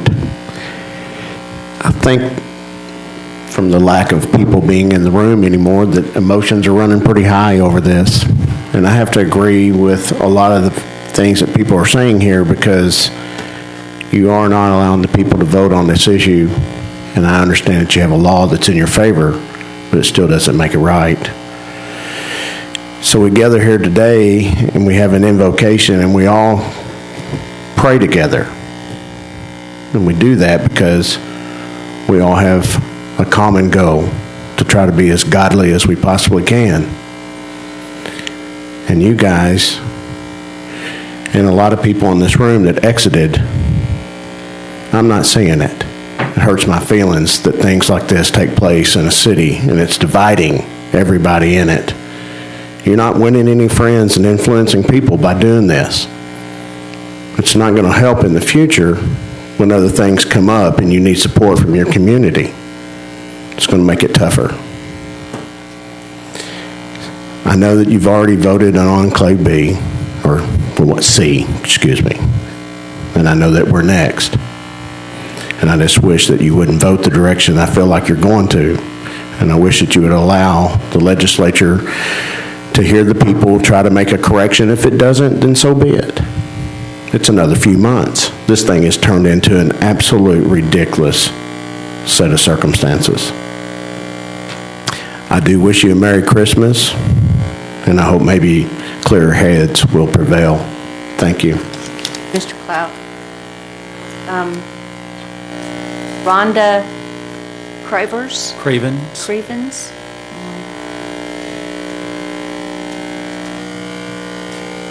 Hello, how are y'all doing? My name's Rhonda Cravens. I'm at 243 Bayou Point. First of all, I'd like to thank Larry Williams for taking the time Saturday to go to all the neighbors and measure the roads. Larry, on Parker Point, what was that measurement? I'm eating into your time, but Parker Point, we came up with 13 and a half feet. Okay, and the minimum road is 24 feet for the city? For a city street. Parker Point. To meet county standards. Now, again, I'm taking up your time, so. Right. My understanding, isn't it 24 feet in a city road is this minimum? Parker Point's on a cliff. There's nowhere to build a city road. Bayou Point is 16 feet. Emerson Point, which I have another property at also, is 12. How is there any way possible to make a city road? Are y'all planning on just keeping it the way it is or maintaining it properly? Can anybody answer that for me? Who's maintaining your road now, ma'am? Do what? Who is maintaining your road now? Maintaining the road now, Larry, I believe that was you at one time. All those streets are maintained by the county. Thank you. And are they going to be continually being done by the county? Board, I just want to, I'll address the board and the audience can hear this. The city, if this annexation occurs, the city will have to have an agreement with the county to transfer responsibility of the roads for maintenance to the city. At that point, residents that are annexed would receive city road maintenance. Okay, and the minimum being at 24 feet? Where are you going to get 24 feet on these back roads? Well, Rhonda, obviously, we couldn't meet our standards because those roads were built before you came in. That's just, but they need to be improved. They do. Point is, y'all chose to live in the city. We chose to live in the county. Please allow us to live in our county. Thank you. Thank you. Sean McBroom. Okay. Cliff Jackson. Folks, I'm just wasting my time up here, but I'm going to waste it. It's my time to waste. Cliff Jackson, 217 Parker Point, Hot Springs, 71913. Look, democracy, America stands for the consent of the governed. We're not Russia. You're not Putin. You're not the Politburo. Get the consent of the governed. If you get the consent of the governed in my area, I will be happy to come in. If you don't, you're bringing me into the city. I'm an attorney. I am the person who, in the early 1970s, unearthed Article 16, Section 13 of the Arkansas Constitution.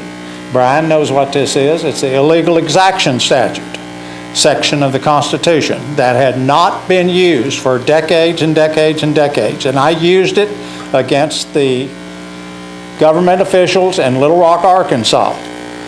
It provides that a taxpayer, and I would be a taxpayer if you bring me into the city, I would have standing to do this. A taxpayer can bring an illegal exaction lawsuit against the city. The Arkansas Supreme Court affirmed attorney's fees for the lawsuits that I handled in Little Rock. Now, I'm not sitting here telling you I'm going to do this. I took off from fighting the city a year and a half ago on Facebook, publicly said I'm not going to do it. I'm going to make peace. I'm not going to fight water. I'm not going to fight annexation. I just want you guys to do right. That's all I want is you guys to do right.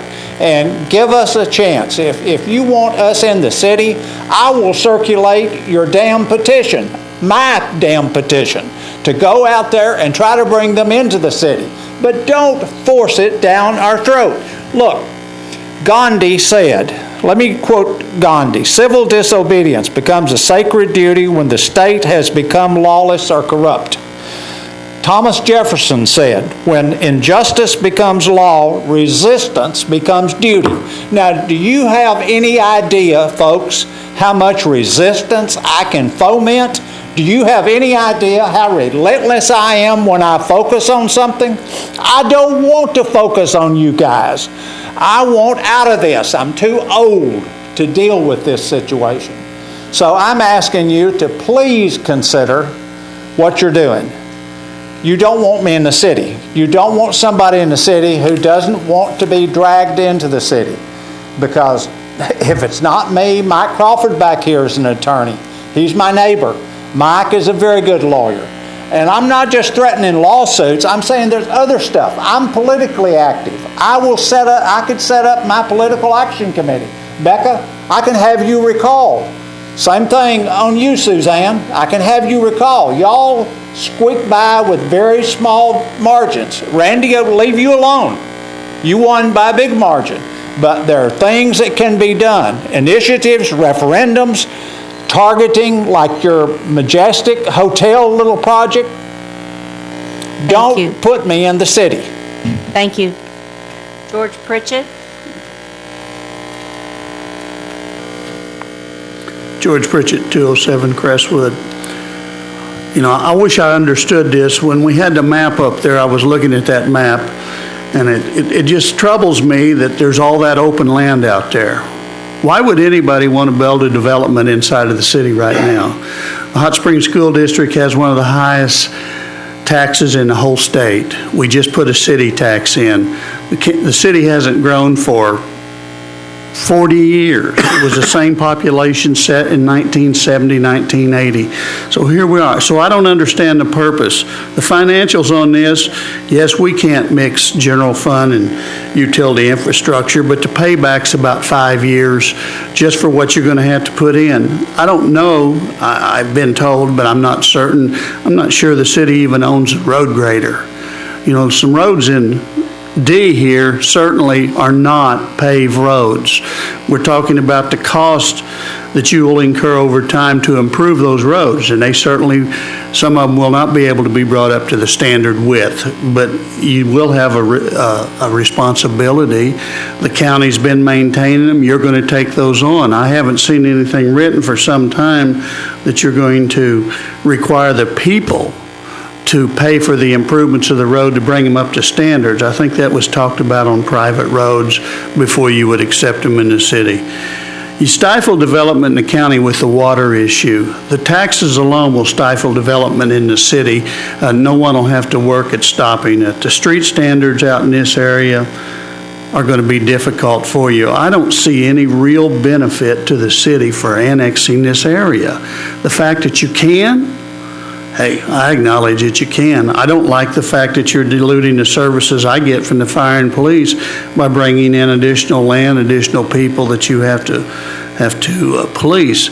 But this is just wrong because most of the people in this area that I've heard from, and I'm sure there's some out there that support it, but I don't think the majority of them want to be in the city. What do you gain? What do you gain from bringing people into the city that do not want to be in the city? In due time, you provide enough services, you provide enough improvements, you make it attractive, you make it easier for people to do things that are in the city than it is today. Also, we have to look that we don't enforce many of the things we have in our property codes, so no one really knows what you're going to do next. Anyway, thank you for listening. Merry Christmas to all of you. Thank you. Dana Hotho. Vince Hotho. Skip Houston.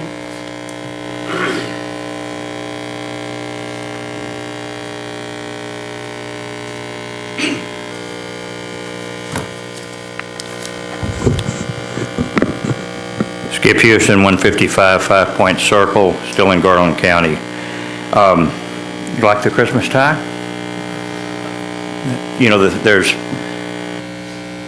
some contest someplace where they have the ugliest Christmas sweater, and I think ties go along the same way, that the more garish, the more outlandish they are. This one actually happens to be a Save the Children collection, so it's for a worthy cause. But you know, we're sitting here 5 days before Christmas.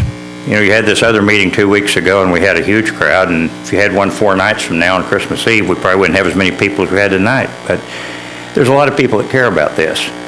And, you know, I was down at Dollar Tree today, and I started to buy everybody, all the directors, one of these, and then I realized that even though it came from Dollar Tree, you probably couldn't accept it because it would be an illegal gift, even though it was $1. But maybe you should wear one of these while you're voting on this, because I'm sure from your perspective, you think that you're giving gifts to these people in these enclaves. You're giving them better fire protection, better police protection, we're told. You're giving them a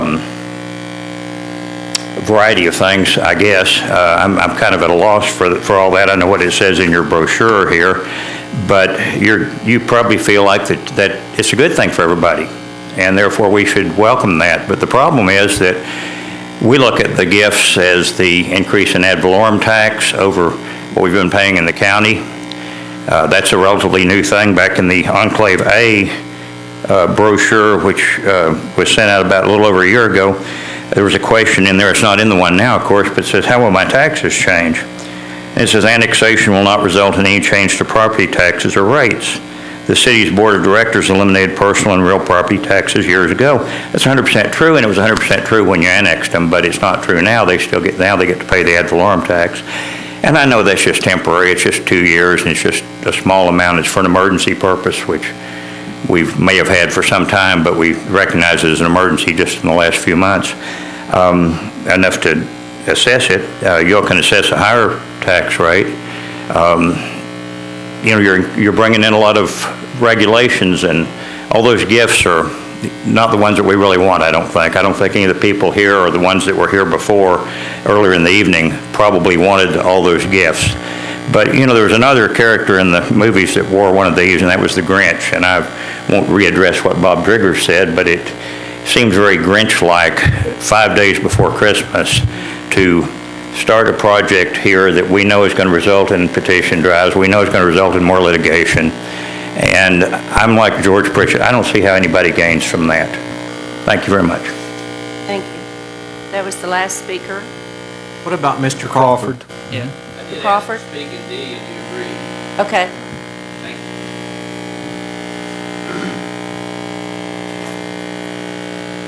I appreciate your courtesy when I signed up to the wrong place.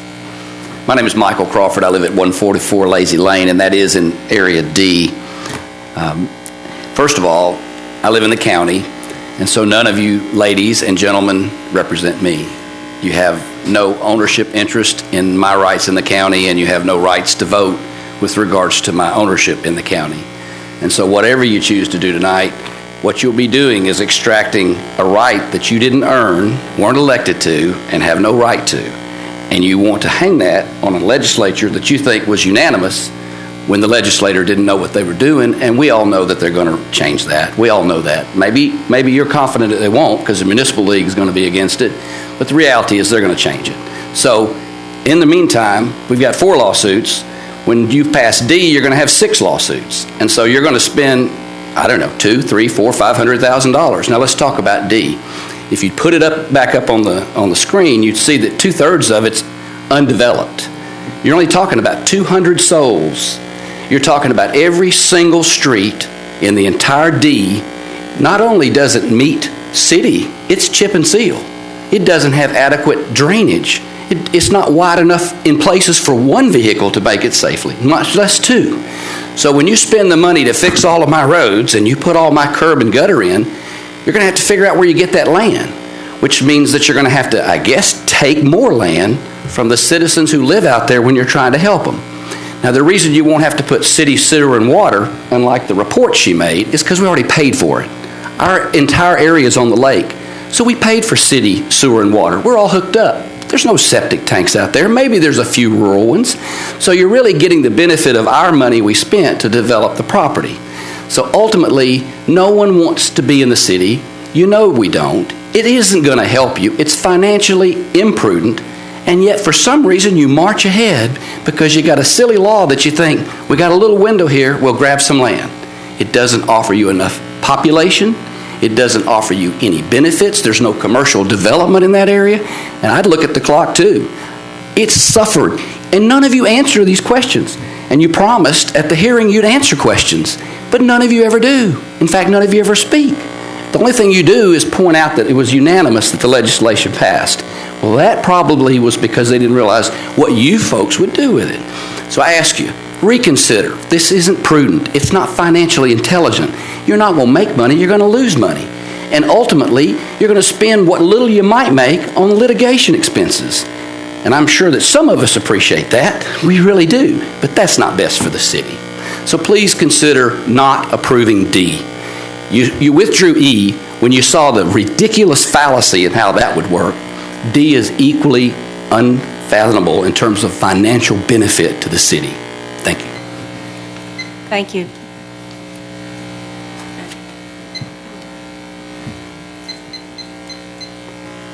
Sorry, did you sign up to speak? No, I didn't. I didn't see the sheet when I came in. I was hoping I could speak for a moment. Okay, lower the mic. Okay, my name is Barbara Erdman. I live at 195 Donda Lane. I'm in section Enclave D. Mr. Fail had said that there would be answers would be given to our questions at the last meeting. We have yet to receive any answers to the questions we presented. Number two, I was wondering, what is the budget for all of these improvements that a lot of them we've already done ourselves? And I was wondering who brought up the annexation and when? Which one of you up there came up with this idea? I'd like an answer now.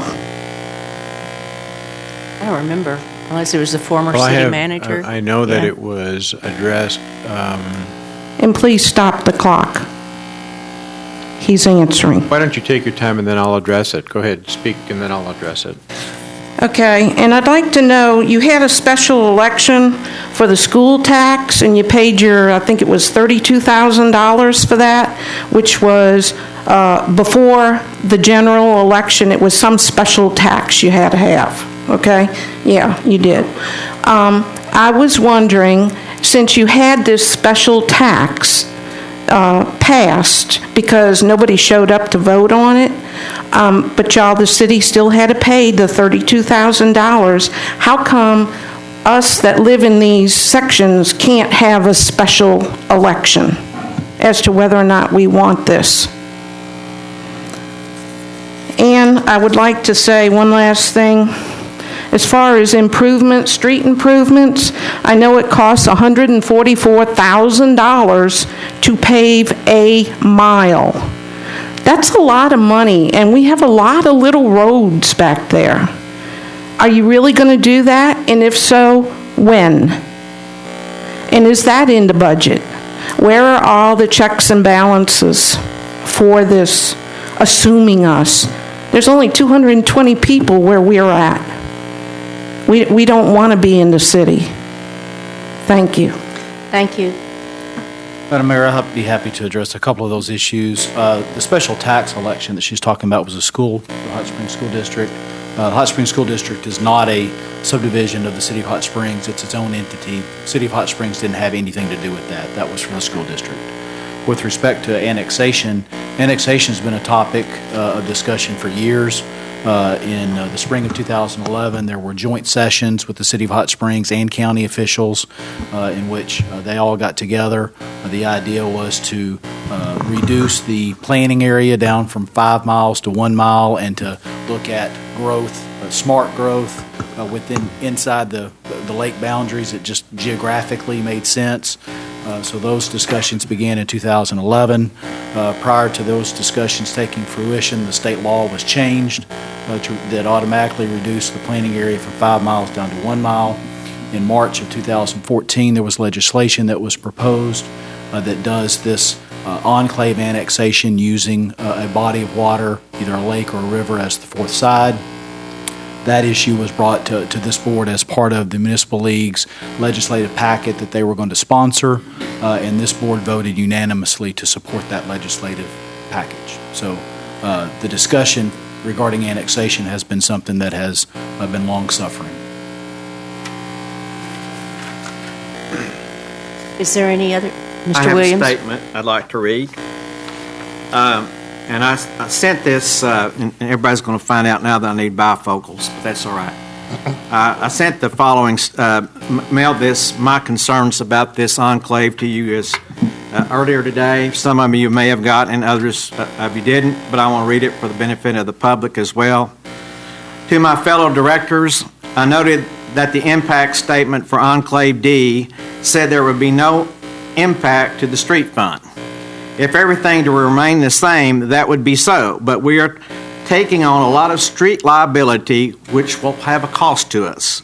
For 16 years, I was the administrator of the county's road system, and I know streets. From a safety standpoint, ingress and egress off Highway 270, that's also known as Albert Pike, is dangerous. It is virtually impossible to turn left off either Bayou Point and Lock Haven during the day.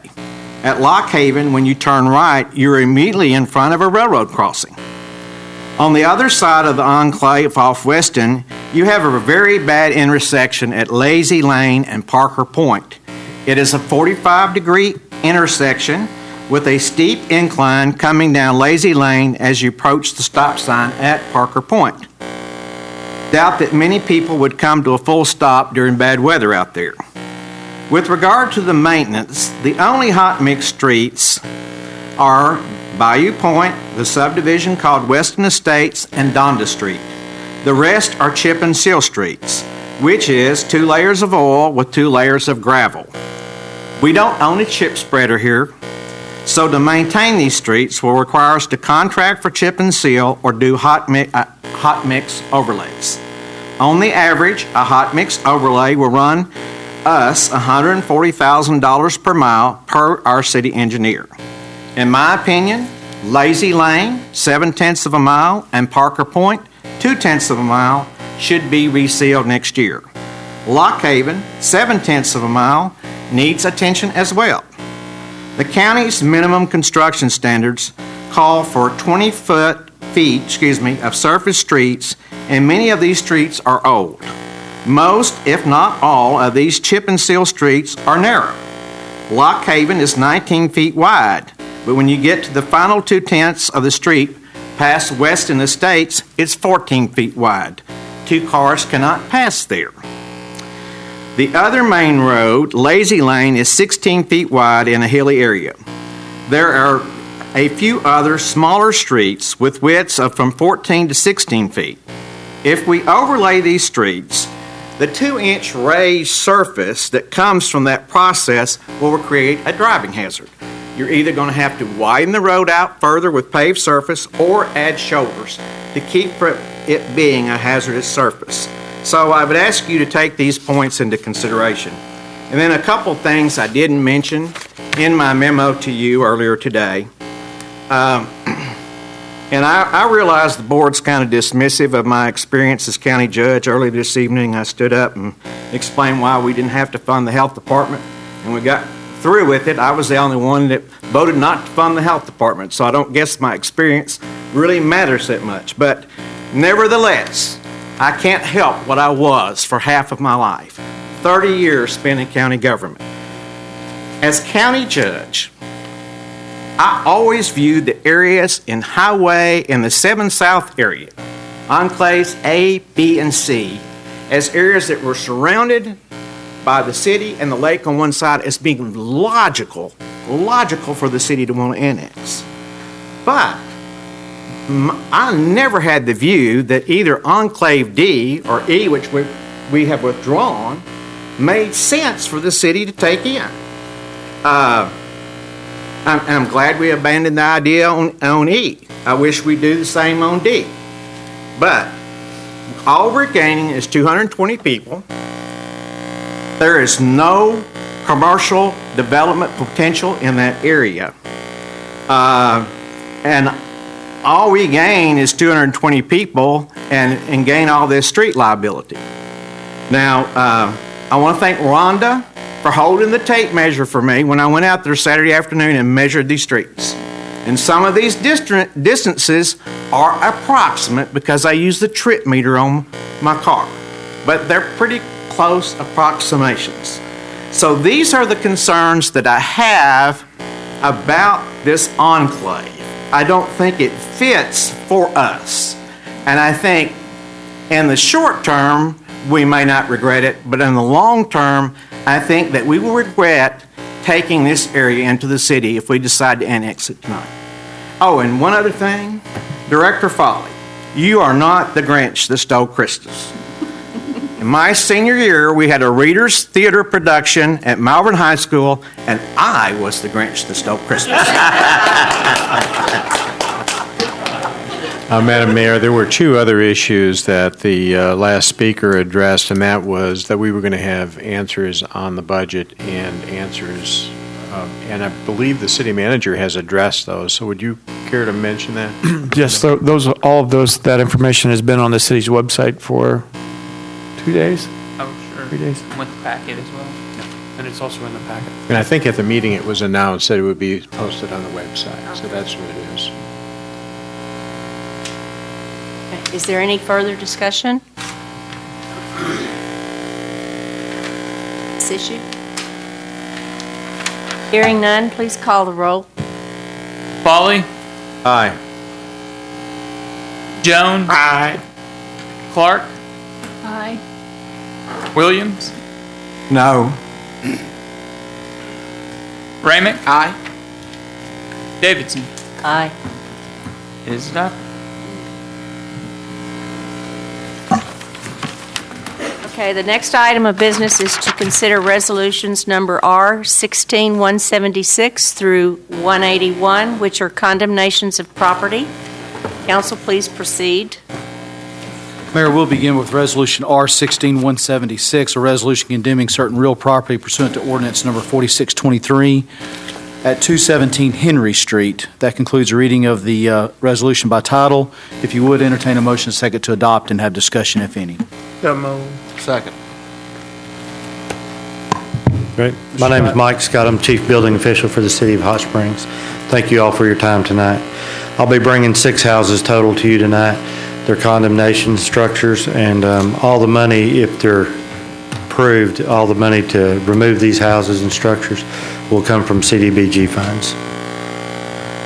217 Henry, all the notifications have been given. This house has substantial termite damage and holes in the roof. Are there any other questions or? Mr. Scott, have you located the owner and perfected service? Yes, yes. All notifications. Anyone here to speak in opposition of Resolution R-16-176, a resolution condemning certain real property at 217 Henry Street? 217 Henry Street. Hearing none, Mayor, and if there's no other discussion, please call the roll. Jones? Aye. Clark? Aye. Williams? Ramick? Aye. Foley? Aye. Davidson? Aye. It's approved. Your next item is agenda item number 21. That's Resolution R-16-177, a resolution condemning certain real property pursuant to ordinance number 4623 at 221 Wall Street. That concludes your reading, Mayor. If you would, entertain a motion second to adopt this resolution. So moved. Mr. Scott? 221 Wall Street. The owner has signed a demo waiver agreeing that the house needs to be demoed, and she agrees that the city may tear it down. This house has holes in the roof. Front porch is obviously falling in, and rotting wood all over.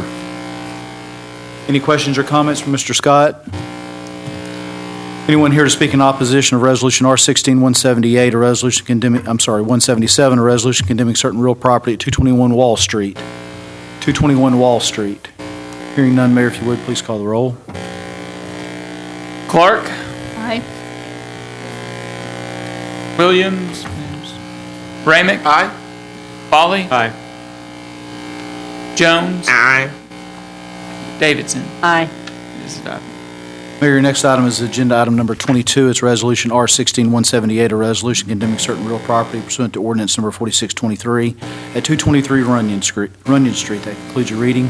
If you would, please entertain a motion second to adopt and have discussion. So moved. Second. Mr. Scott? 223 Runyon Street, all the notifications have been given. We've gotten them back. They've been notified. This house has roof damage, termite damage, and water damage. Also, from looking at some of the pictures, you'll see it also is kind of in a hole in the back corner, and it receives massive water damage when it rains. That's a good picture right there. Explains what I just said. Any questions or comments for Mr. Scott?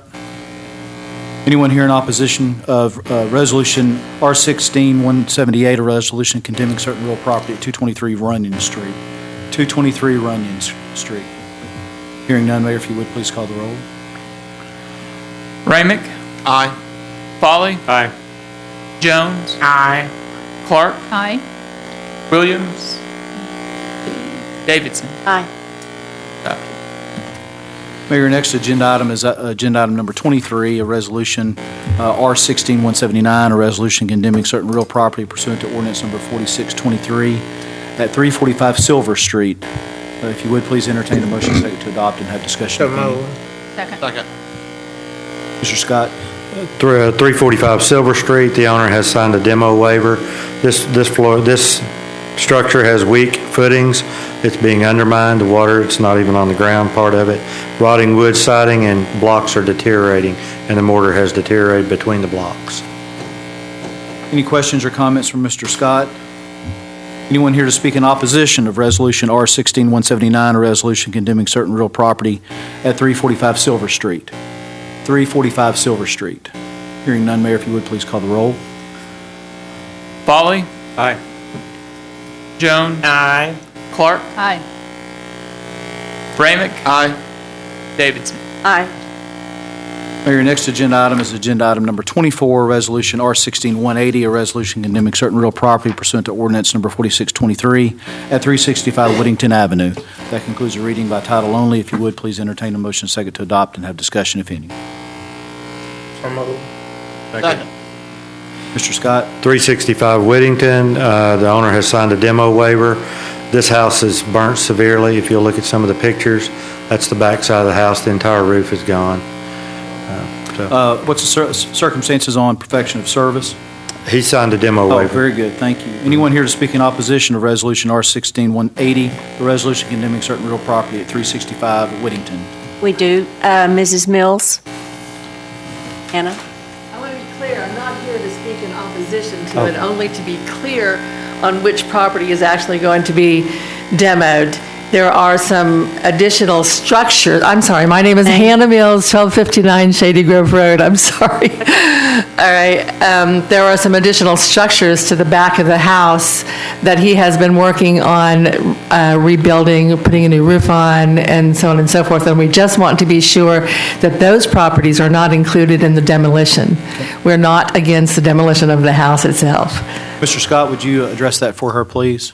Yeah, I've met with them several times, and they have started doing some improvements on those properties, and that's what I asked them to do, is to do improvements on those properties if they did not want those included. And so we have come upon agreement that if those properties do get, fixed, roofs on them, they're in the dry, they meet the minimum standards, then we will not tear those down also. Okay, well, let's be clear what you're asking the board to do. Are you asking the board Just to condemn this one, the one that's burnt severely, one structure, yes, sir. Okay. All right. Any further discussion, any questions? Hearing none, Mayor, if you would please call for the roll. Jones. Aye. Clark. Aye. Ramick. Aye. Foley. Aye. Davidson. Aye. Mayor, next item is agenda item number 25, Resolution R-16-181, a resolution condemning certain real property pursuant to ordinance number 4623 at 419 Cypress Street. That concludes your reading. If you would entertain a motion second to adopt and have discussion, if any. Second. 419 Cypress Street, the owner has signed a demo waiver, and it's obvious this structure has huge holes in the roof. It's about to cave in. Any questions or comments from Mr. Scott? Anyone here to speak in opposition of Resolution R-16-181, a resolution condemning certain real property at 419 Cypress? 419 Cypress. Hearing none, Mayor, please call for the roll. Clark. Aye. Ramick. Aye. Foley. Aye. Jones. Aye. Davidson. Aye. Thank you. All righty.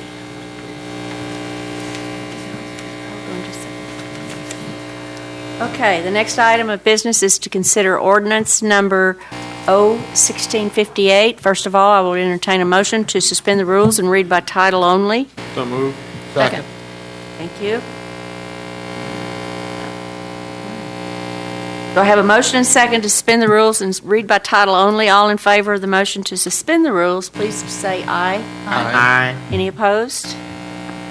Council, please read the ordinance by title. Ordinance O-1658, an ordinance approving C4 regional commercial open display zoning on 1.07 acres at 111 Blackhawk Street and amending the future land use plan map and designate the area regional commercial and for other purposes. That concludes your reading. If you would entertain a motion second to adopt and have discussion. If any. So moved. Second. Okay. Thank you. Billman. Kathy Selman, Planning and Development Director. The applicant owner, Tim Winston, is seeking C4 Regional Commercial Open Display District zoning for 111 Blackhawk Lane. This is an area contiguous to Martin Luther King Jr. Highway, Highway 270, or Martin Luther King Jr. Expressway. The land is accessed from Airport Road and Blackhawk. It's currently zoned R2. Adjacent and nearby properties to the north and east are zoned C4 Regional Commercial Open Display District. They're developed in retail and office use by Cycles and Rods, Washita Outdoor Outfitters, Wholesale Electric, Valero Convenience, Retail and Gas, Winston Plaza, and others. Zoning and use to the south is a split-zoned, partially R2 and mostly C4 vacant parcel. The staff recommendation to Planning Commission was for approval and finding that the change demonstrates compatibility with surrounding development and zoning, and that with the future land use plan map amendment to regional commercial, the proposed zone change to C4 Regional Commercial Open Display District is consistent with adopted city plans. After duly advertising and conducting a hearing at their November 10th, 2016 regularly scheduled meeting, Planning Commission voted 9-0 to recommend that the board approve an ordinance approving C4 Regional Commercial Open Display District zoning and amending the future land use plan map to Regional Commercial Center. Thank you. Is there any discussion? Any further discussion? Hearing none, please call the roll. Jones. Aye. Clark. Aye. Williams. Aye. Ramick. Aye. Foley. Aye. Davidson. Aye. It is adopted. It is, ordinance is adopted. The next item of business is to consider ordinance number O-1659. First of all, I will entertain a motion to suspend the rules and read by title only. So moved. Second. I have a motion and a second to suspend the rules and read by title only. All in favor of the motion to suspend, please say aye. Aye. Any opposed? None? Council, please read the ordinance by title. Ordinance 01659, an ordinance amending ordinance number 6110, Section 5, and ordinance 6121, Section 5, and for other purposes. That concludes your reading. If you would, entertain a motion second to adopt and have discussion, if any. So moved. Second. Okay, is there any discussion? Ms. Selman? Thank you. Kathy Selman, Planning and Development Director. The subject ordinances 6110 and 6121. Pardon me, Kathy, I'm sorry. We got a little off track there. I'm sorry. We have a motion and a second to suspend the rules. If you would, call for the vote on that. Sorry. There was, Was there? yeah. I'm sorry. Yeah. Okay. You got it. Discussion. My bad. Brian made a mistake. It's really the seventh one I've made today. You're usually flawless. Okay. Throw it off enough. Ordinances 6110 and 6121 assigned temporary zoning of R1 rural residential and grandfathered existing lawful uses in annexation study areas A and B, which the board voted to annex at the end of last year and the beginning of 2016. Section 5 of each ordinance states, the board requests Planning Commission to consider and recommend permanent zoning within 365 days of the effective date of this ordinance. Ongoing litigation regarding annexation of lands known as Area B caused Planning Commission to postpone action to consider and recommend permanent zoning for Area A, as it was to occur coincident with that for Area B and any other possible annexations. The time is coming to a close, and the language in the existing ordinances at 365 days would be replaced with the language to recommend permanent zoning within a reasonable and practical period following the effective date of this ordinance. That's it. Okay. We have any discussion? Not hearing none, please call the roll. Clark, Aye. Williams, Aye. Ramick. Aye. Folly, Aye. Jones, Aye. Davidson. Aye. It is The adopted. ordinance is adopted. All right. The next item of business is to consider ordinance O-1660. First of all, entertain a motion to read by title only. So moved. Second. Have a motion and a second to suspend the rules and read by title only. All in favor of the motion to suspend the rules, please say aye. Aye.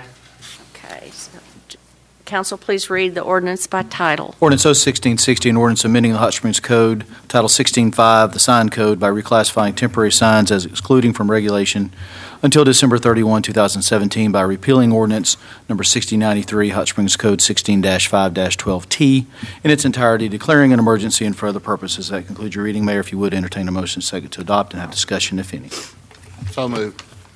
Second. Do you have any discussion? None? Ms. Selman. Ms. Selman, sorry. Thank you very much. Kathy Selman, Planning and Development Director.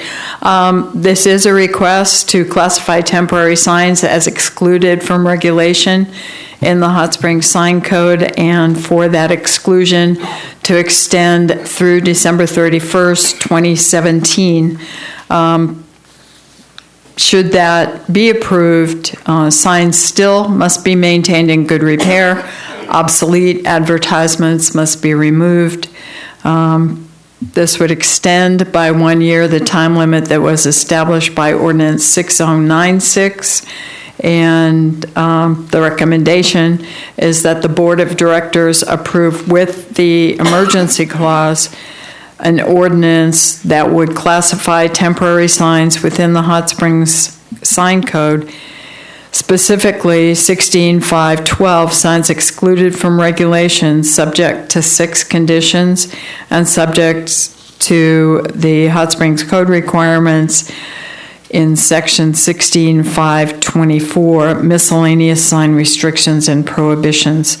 Temporary signs still would be required to comply with subsections A through J in Section 16.524, to comply with the sign maintenance requirements in 16.525, and also with Article 4 off-site signs. And that concludes the presentation. Thank you. Is there any discussion? I Director just have a Foley? question. We have not had any complaints on this loss of regulation, We have not. and yet we put a new time frame on to extend. Can you tell me why we just don't eliminate it? Well, certainly that's an option. And this is something that Planning Commission dreams of revising the sign code, and this would be something that would be looked at in that context. However, I agree that after excluding these signs for a period of years with no apparent ill effect, something longer than 12 months might be in order. At this time, we're proposing 12 months. With the exceptions that you've identified, would there be a need to go back and recreate regulations around those exceptions in the existing law, or are they already accommodated in the existing law? Ms. If we Selman, just delete this. Selman, if I can address that. Director, with respect to the Reed decision from the U.S. Supreme Court, our sign code is really due for a complete revamping.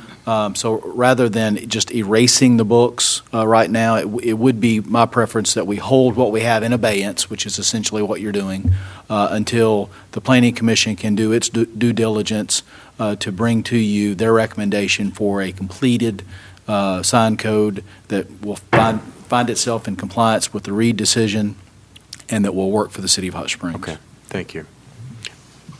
Is there any other discussion? Hearing none, please call the roll. Williams. Aye. Ramick. Aye. Foley. Aye. Jones. Aye. Clark. Aye. Davidson. Aye.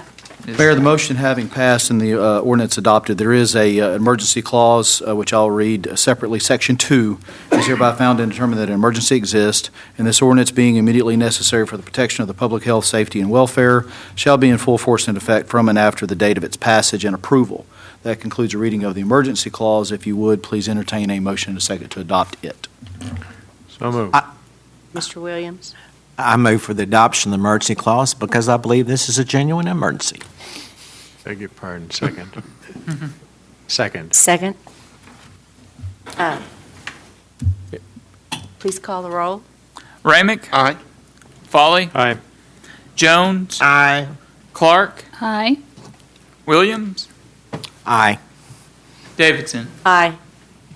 Ordinance is adopted. Okay. Now, Wow. Mr. Welch has a long evening. Okay. Let's see. Roll of Where's the this drums. one? This is our final item. Okay, the next item of business is to consider a presentation on the 2015 Comprehensive Annual Financial Report by Gary Welch of Jordan Woosley at Crone and Keaton. And thank you, sir, for waiting. I'm so sorry you had to wait this long to present this. That's perfectly okay. As you say, my name is Gary Welch, CPA with Jordan Woosley, Crone and Keaton. We are a local Hot Springs firm. With me tonight is two of CPAs on our staff, Tom Moore and Christina Ellis. And I'm going to go over some numbers tonight in a very brief manner. And in that light, I would offer an invitation of anybody that wanted to get a more detailed explanation of any numbers. We are a local firm. You can call me or any of the staff that work on this engagement, and we will be glad to answer your questions. This is the comprehensive annual financial report for the City of Hot Springs for the year December 31st, 2015. And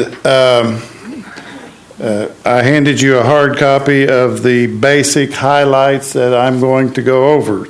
The first page is what we call our independent auditor's report opinion, and what this opinion says is that, by the way, this document has expanded to 176 pages, so it makes for good reading.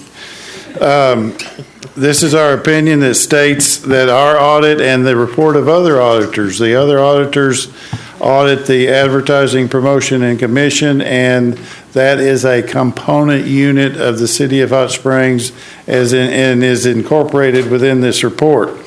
And this opinion, in their opinion, says that everything in this report is fairly stated in all material respects, all in accordance with generally accepted accounting principles. If you want to read a summary, a 10-page summary, which is always good, it is the management's discussion and analysis. It's on page 6 through 15 of the what we call the CAFR, Comprehensive Annual Financial Report. And what that says, I'll just go over briefly. The citywide assets exceed liabilities by $127 million. That is, and it does have a $39 million negative unrestricted net position.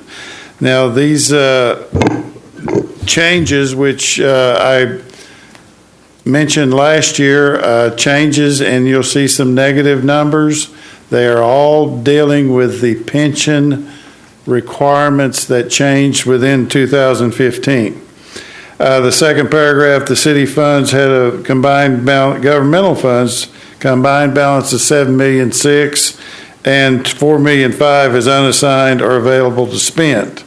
These are all within the management discussion and analysis. The city's liabilities increased $68 million or 62% in this year, and that was related to bond issue, refinancing, and pension liability requirements.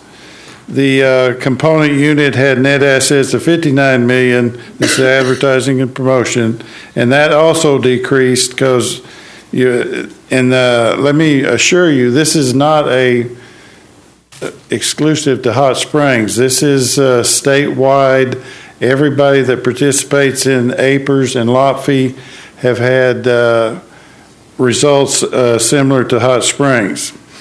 In the next slide, this is just a general overview of, if you look in the third column, total assets of the city, $308 million. Total liabilities of the city, $181 million, and that leaves what we call net assets. In the commercial world, this would be net equity or net worth of $127,601,538.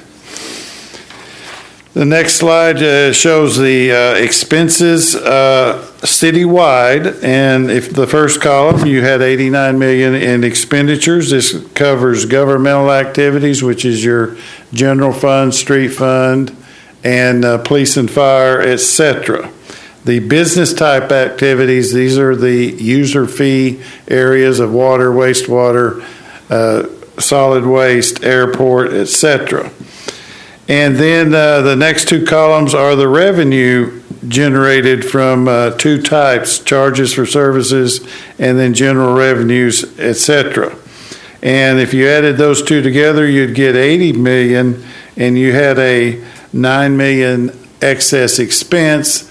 Within that excess expense, there was a sizable adjustment for retirement plans that was made, and it's hard to compare 14 and 15 because 15 caught all of the accounting effect of recording the pension liability.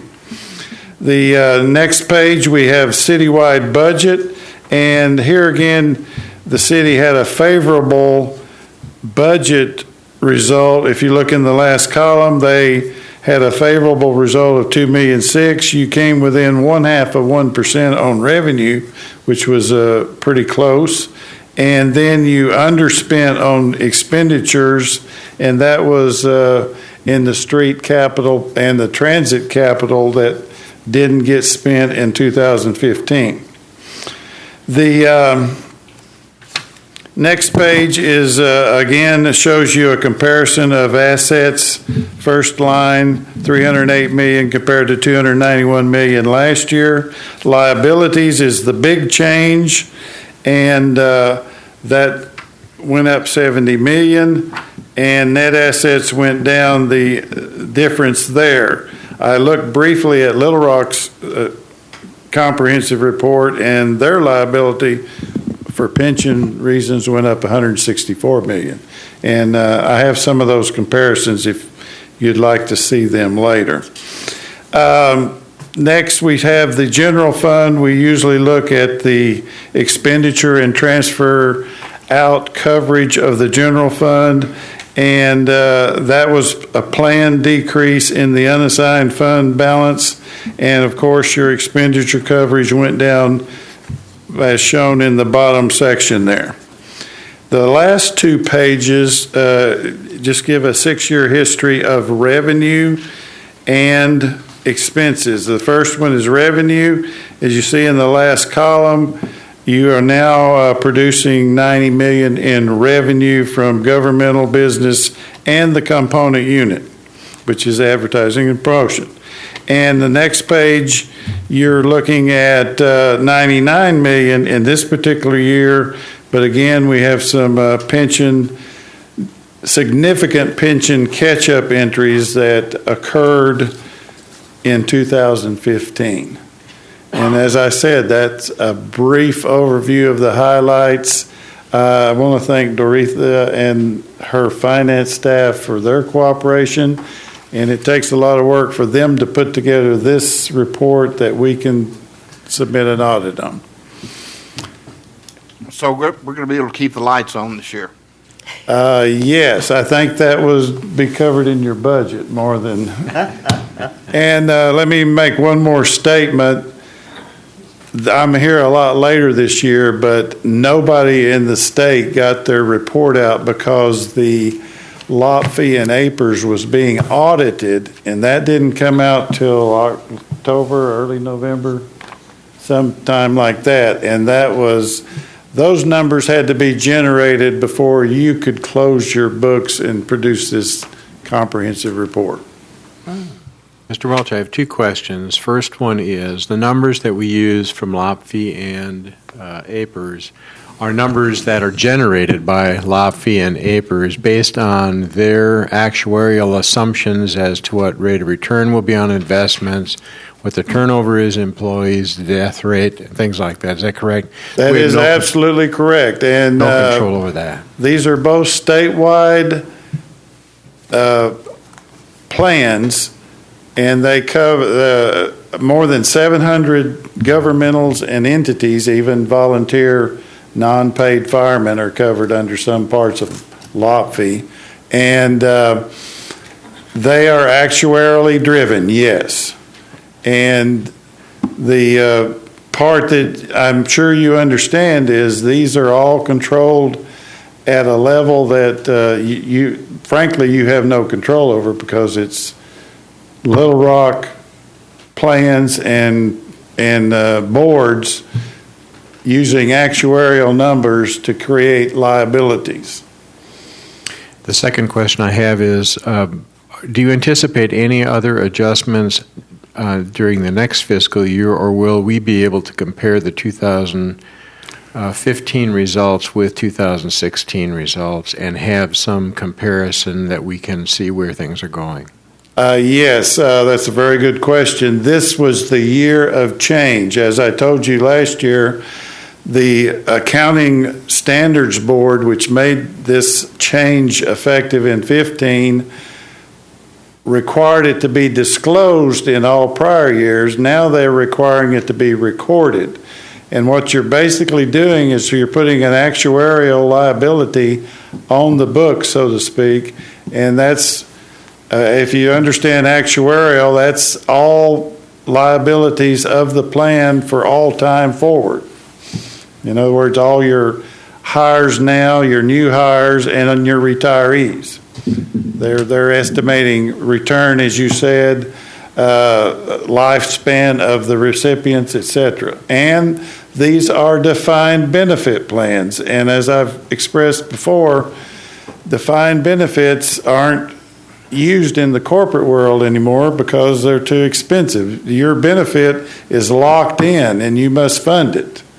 So you have no choice but to fund it, and these are good for your employees because they're good benefits, but you have to pay for those benefits.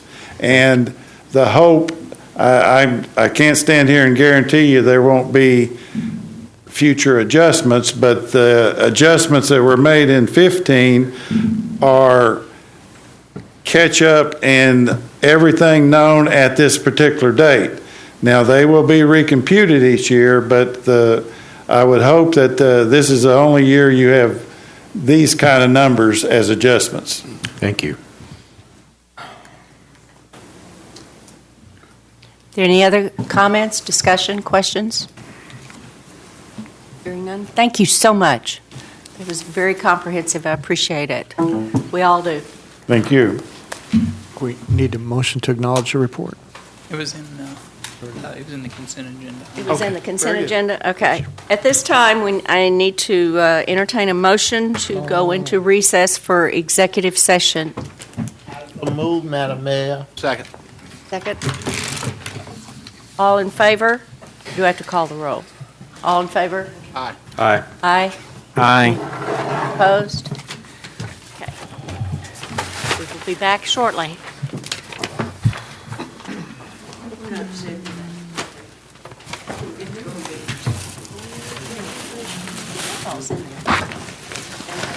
Candy is there. We need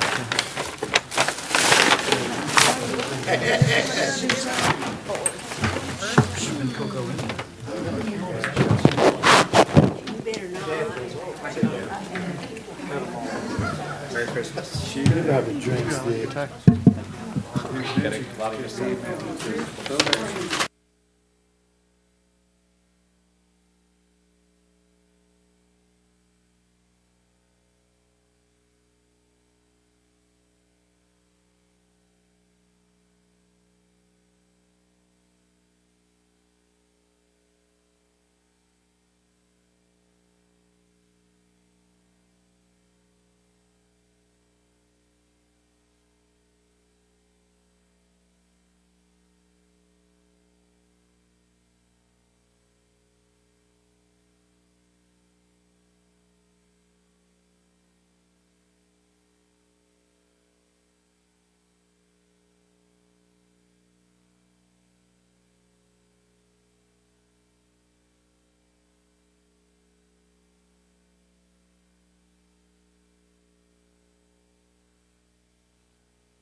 You're back.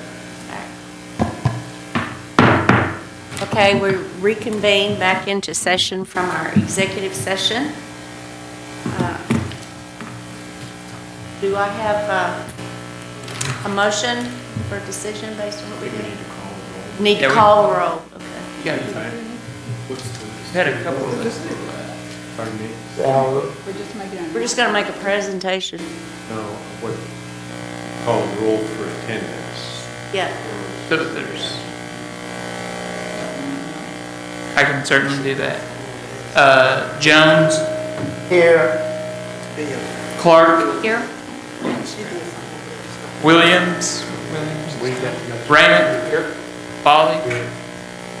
And Davidson. Here. Thank you. All right. Director Foley? Madam Mayor, I would like to make a motion that we grant a bonus to the city attorney of $10,000 and a bonus to the city manager of $9,700. Talking to Mike. I beg your pardon. Did you hear that? Yeah, I got it. That's I a got it. motion. You have a second? I'll second. Do we need to call the roll? Or do we just, all in favor? All in favor? I've got. All in favor, say aye. Aye. Oh, we don't need to roll. Any opposed? The ayes have it. Congratulations, gentlemen. We think you all have done a tremendous job, and we thank you very much. Thank you so much. Merry Christmas. Merry Christmas. Do we have anybody on public comments? No. No. I'd like to make a motion, we adjourn. So move. We're adjourned. Thank We you. adjourn. Adjourned. We adjourn and y'all.